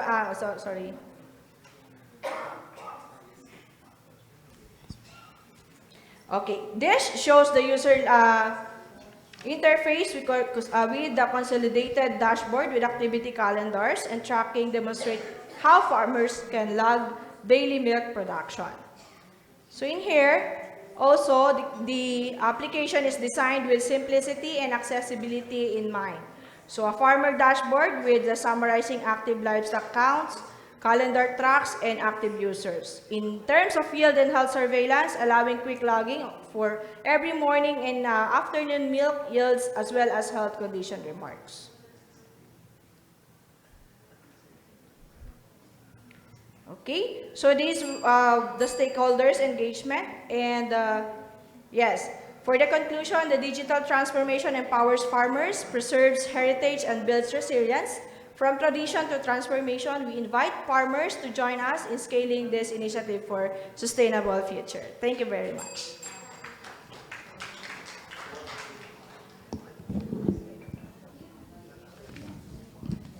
Thank you so much for that wonderful innovation. So, given the unique environmental and physical characteristics of water buffaloes or yung Carabao, how custom-tailored are your health surveillance algorithms to Carabao physiology? Actually, ma'am, the application is focused on the inputs of our veterinary medicine. Yes. So for the transmutation of medicines like vitamins and... Yes, it's more on recording, ma'am. And more on the analytics itself is based on our vet med faculty. Okay. Which is the Dr. Celsa po. So for record-keeping purposes? Yes. Instead of using the manual logbook and all? Yes, po. Okay. And follow-up question lang po. Considering that smallholder Carabao farmers often operate in remote areas, can this be used offline? Yes, po. Actually, this is a part, this is the recommendation of our farmers. Since they will be yielding in the farm, they ask us to have at least a offline features of the application. Then when they will get home or the data is more active now, they can, the system will sync the data as well. Yes. Thank you so much. Thank That you would po. be all. Congratulations.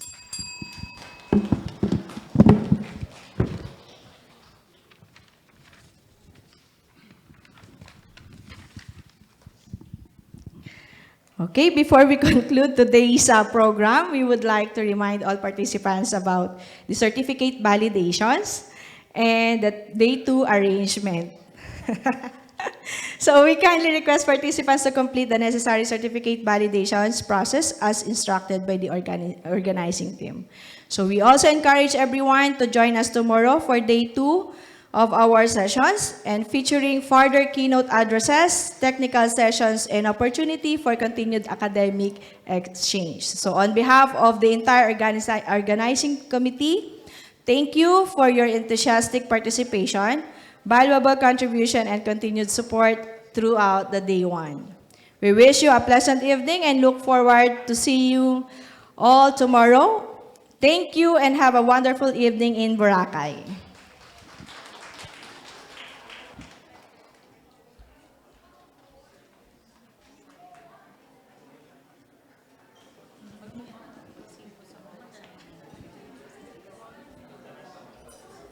Hindi muna natin sila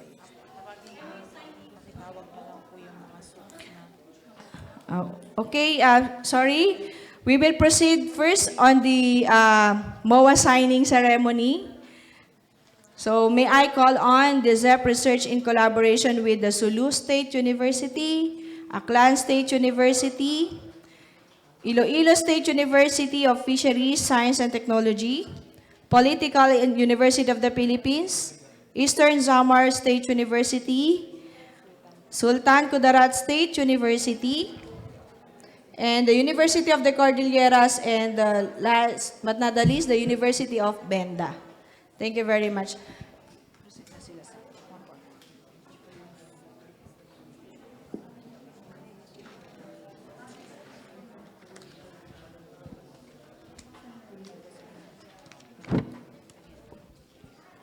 Okay, may I request the concerned representative to kindly come forward for the signing ceremony. Okay, and also may I call on the Bukidnon State University.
Aklan.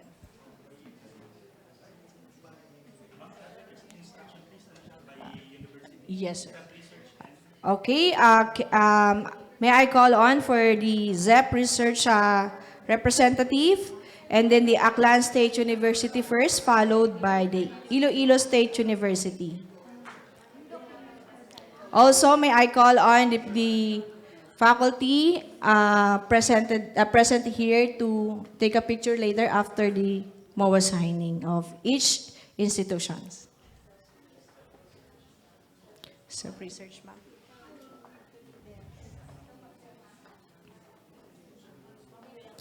Okay, again, may I call on the ZEP representative and also the Aklan State University.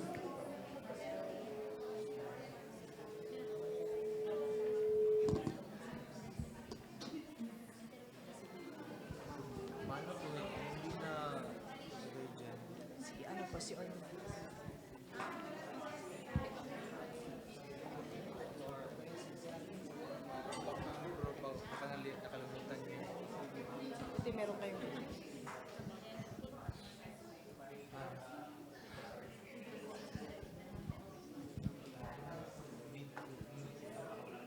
yung documentation. Aklan po yun.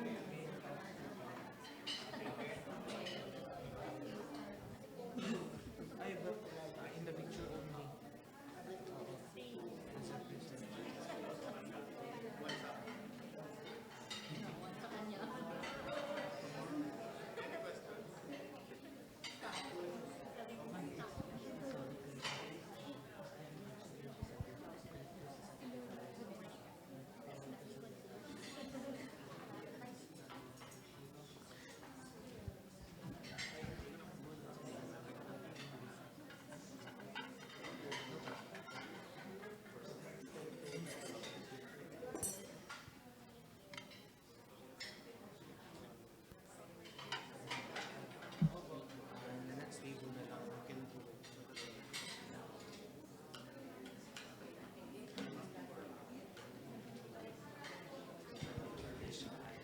Okay, can we have a photo opportunity first? Okay, thank you so much.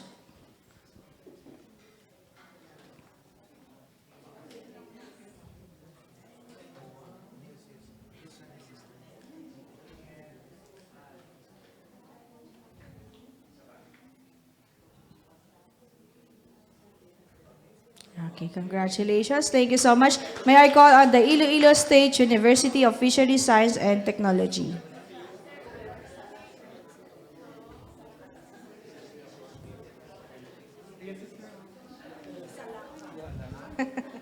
Solo.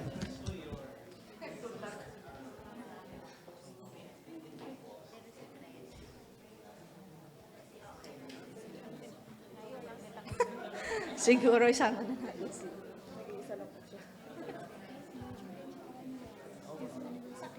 Yes. The document, ma'am. The MOA of Aklan. The Aklan. MOA of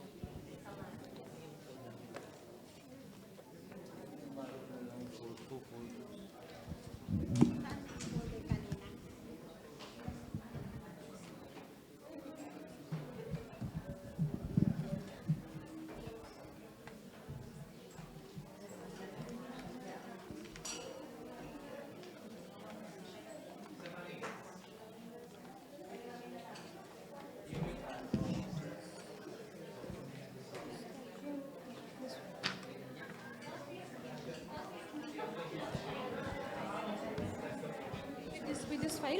With this file?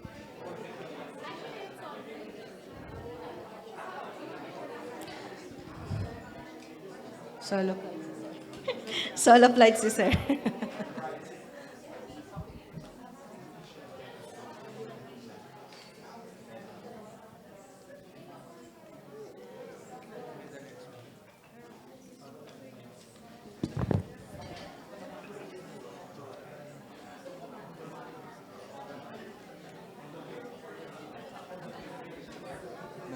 Folder lang yung bakal ko.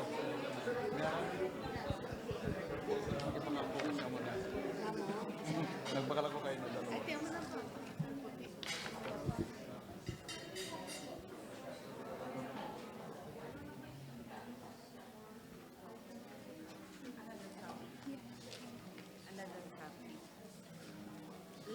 He'll just borrow.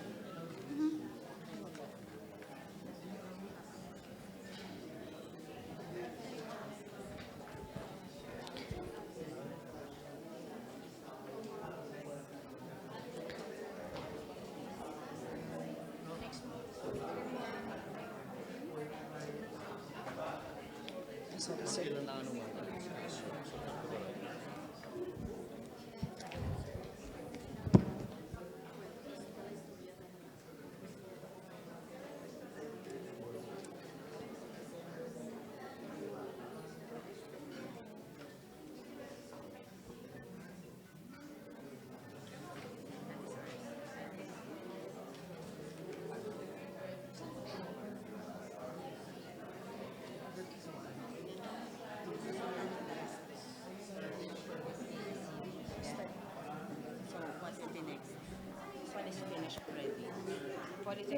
Polytechnic University. This one is ESU, dalawa. You can skip Polytechnic, you can Eastern Summer, you can start. This one is Eastern Summer. This KSU is 2. Okay, photo opportunity.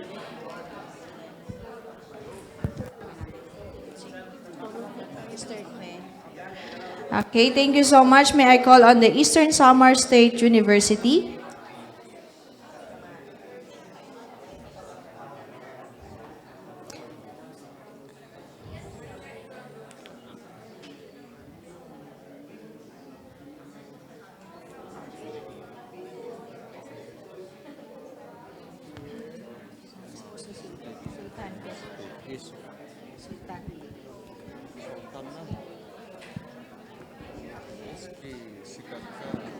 Kaya nga nagtatanong ko anong gagawin. We will do polling. This would-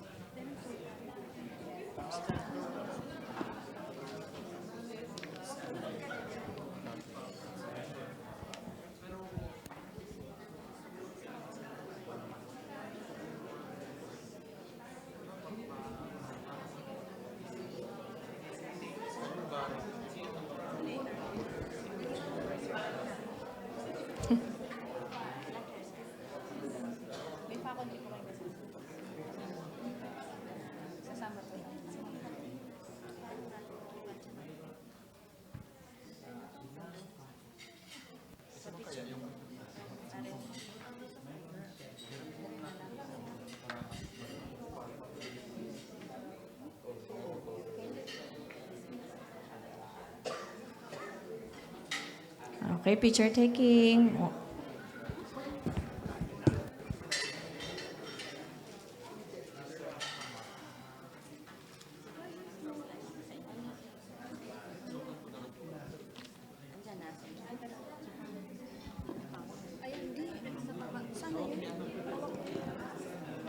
Nalilitan. Okay, thank you so much. Next is the Sultan Kudarat State University.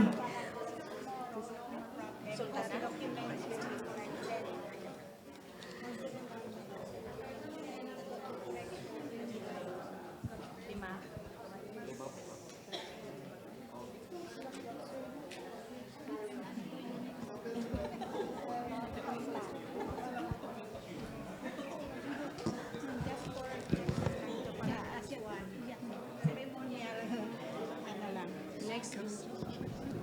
Yes.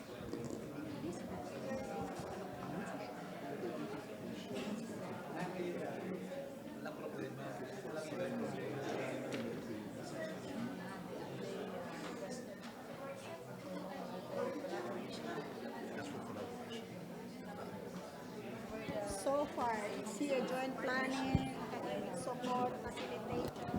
That's like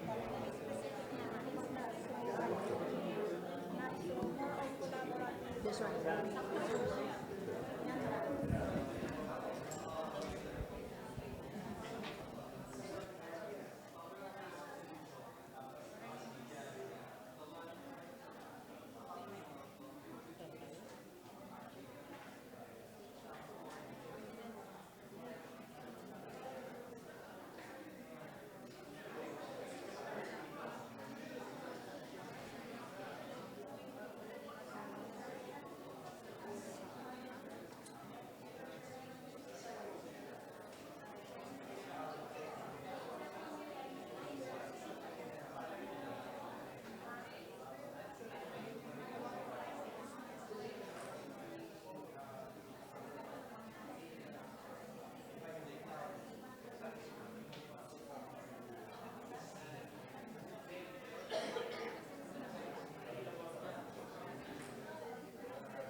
niya na lang para unumanin whatever the documents to be checked tomorrow na, but for now, mag-decode like that na only. So just to finish ceremonial signing.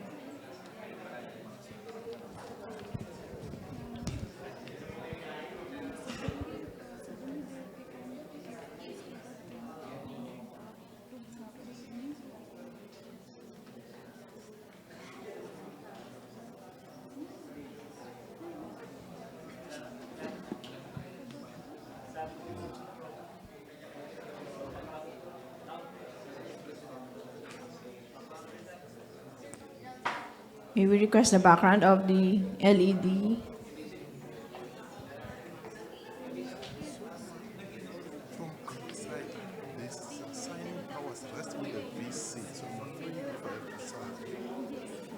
I think any representative will do for now.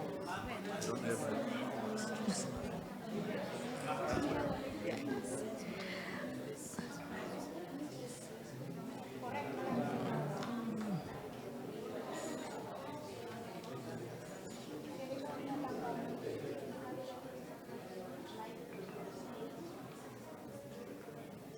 Okay, thank you so much. Next is University of the Cordilleras. Again, all faculty and faculty members of University of Cordilleras, you may come in front.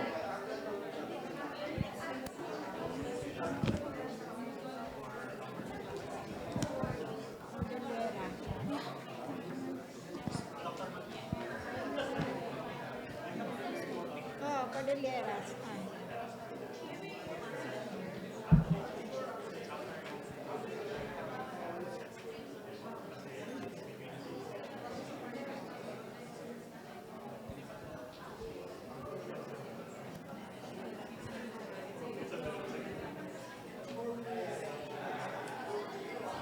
Next one is the University of Bengal. Yeah, They are asking you allowed to sign because they are not doing a question.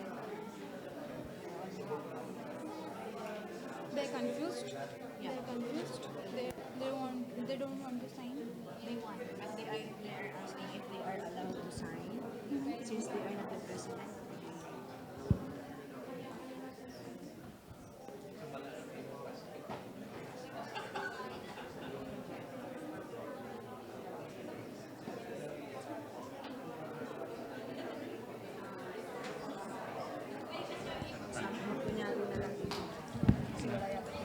Yung kami ma'am, actually meron kami ng Aklan State and Sulu State. Nag-prepare kasi ako kasi ito yung approve ng board namin. We are supposed to have the MOU signing tomorrow. Pero isabay na lang namin dito para tapos na. Sa last part na pagkatapos ng pinakahuli na kasi.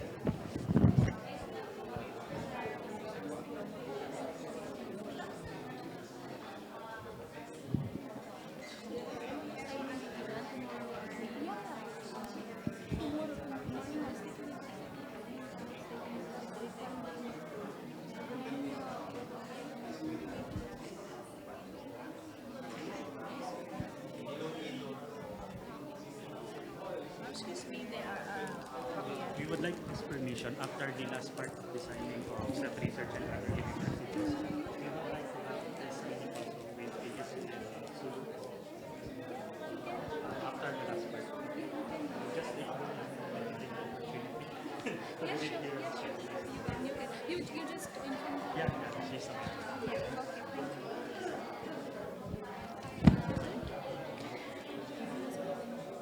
Let me ask.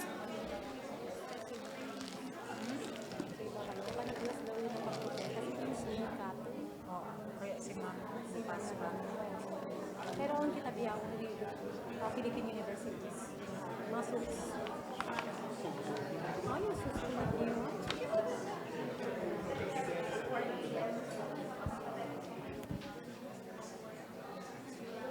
Balik ko, ma'am.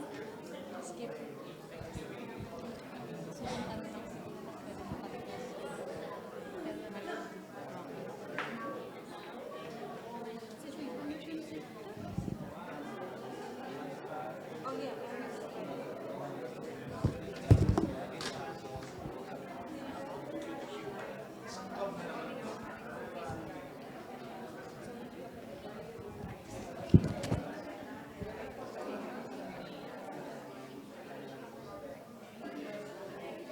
Okay, thank you so much. And for our last session, sir, may I call on the Zulu State University and Aklan State University in front.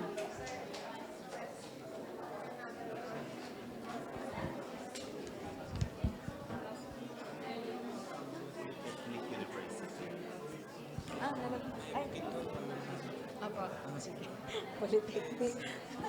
Sabi mo last na.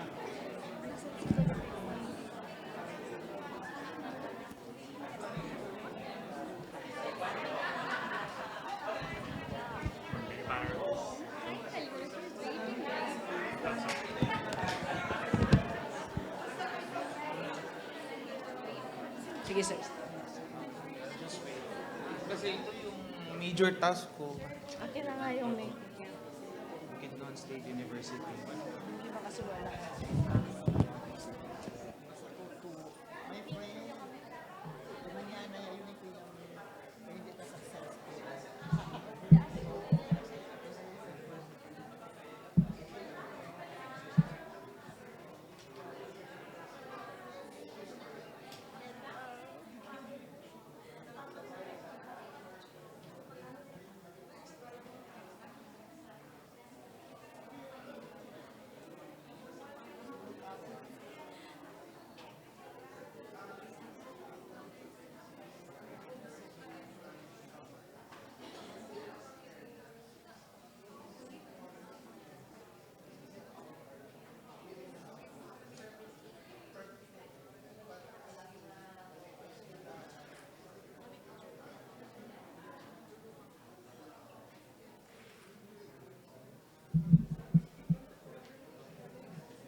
Again, all faculty members of Sulu State University and Aklan State University may come in front po.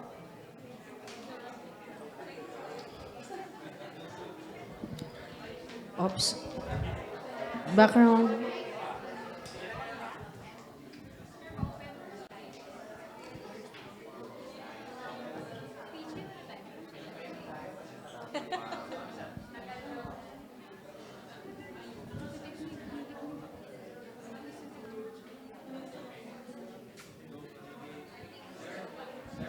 Technical.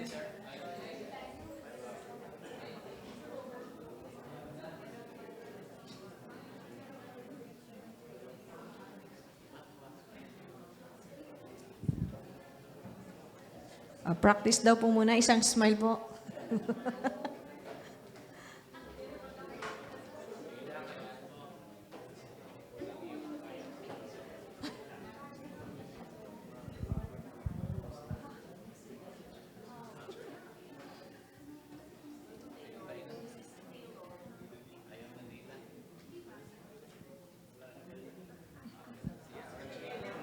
Okay, sige.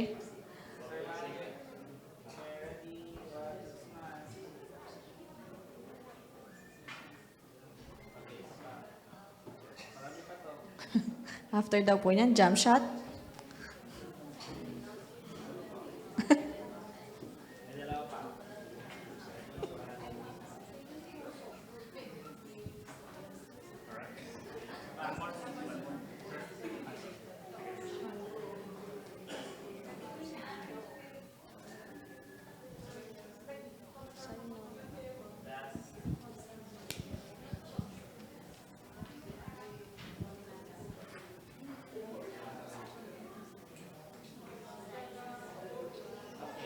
Okay.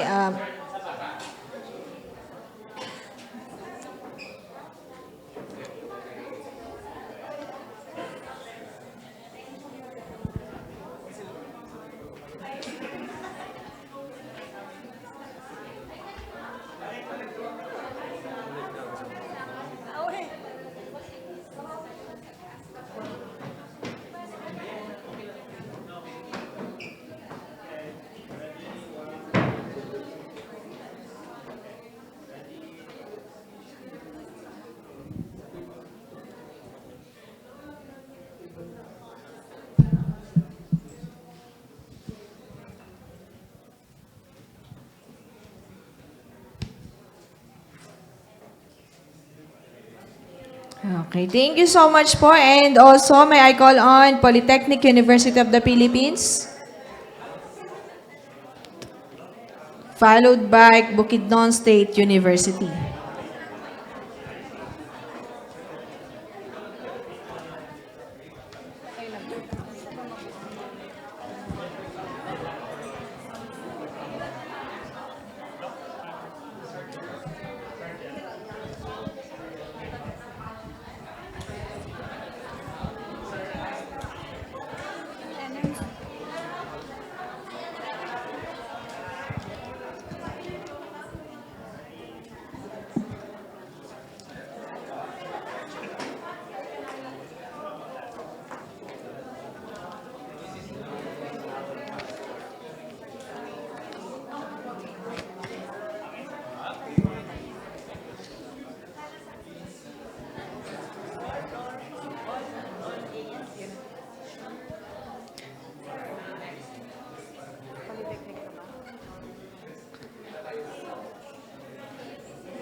Okay, next is Polytechnic University of the Philippines.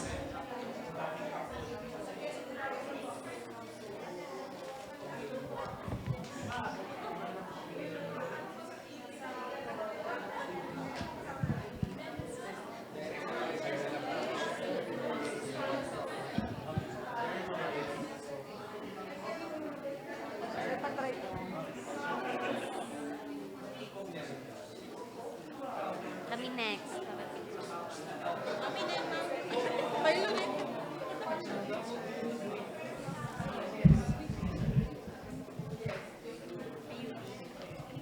Ano next?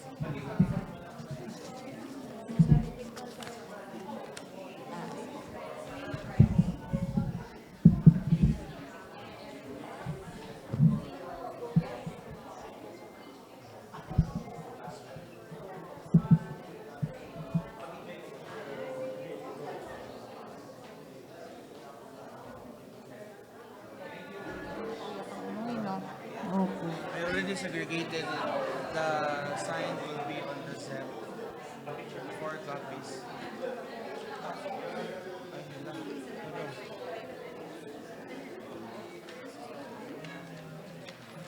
Here. Here.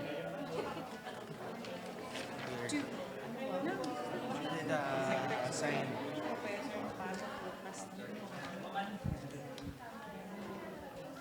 I didn't take the first page.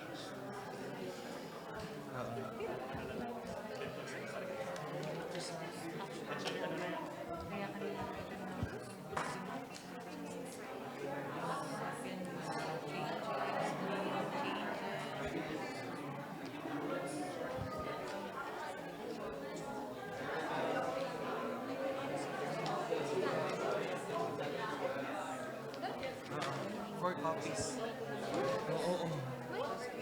Our record purposes.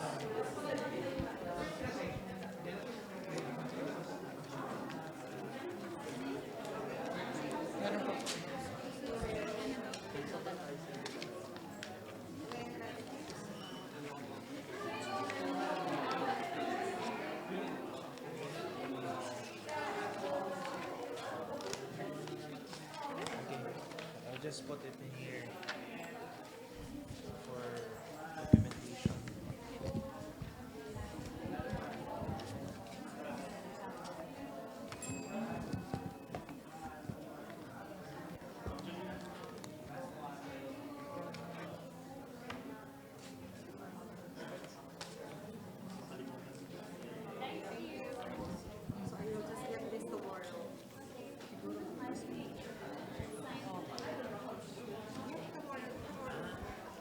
Okay, thank you so much. Next is Bukidnon po, Bukidnon State University.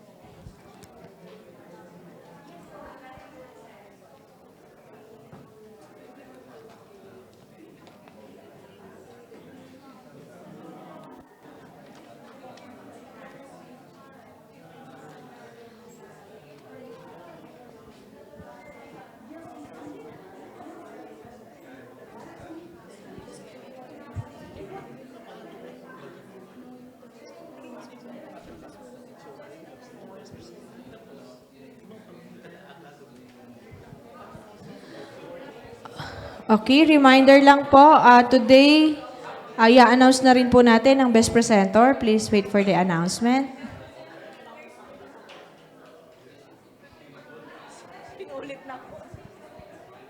Para daw po makapag-fire dancing na kayo mamaya. Mandarin nest. Sir, mag-stay ka pa bukas. Meron pa yun every 5 o'clock.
Okay, congratulations to all our partner institutions. May this collaboration open the door to many more meaningful academic and research initiatives.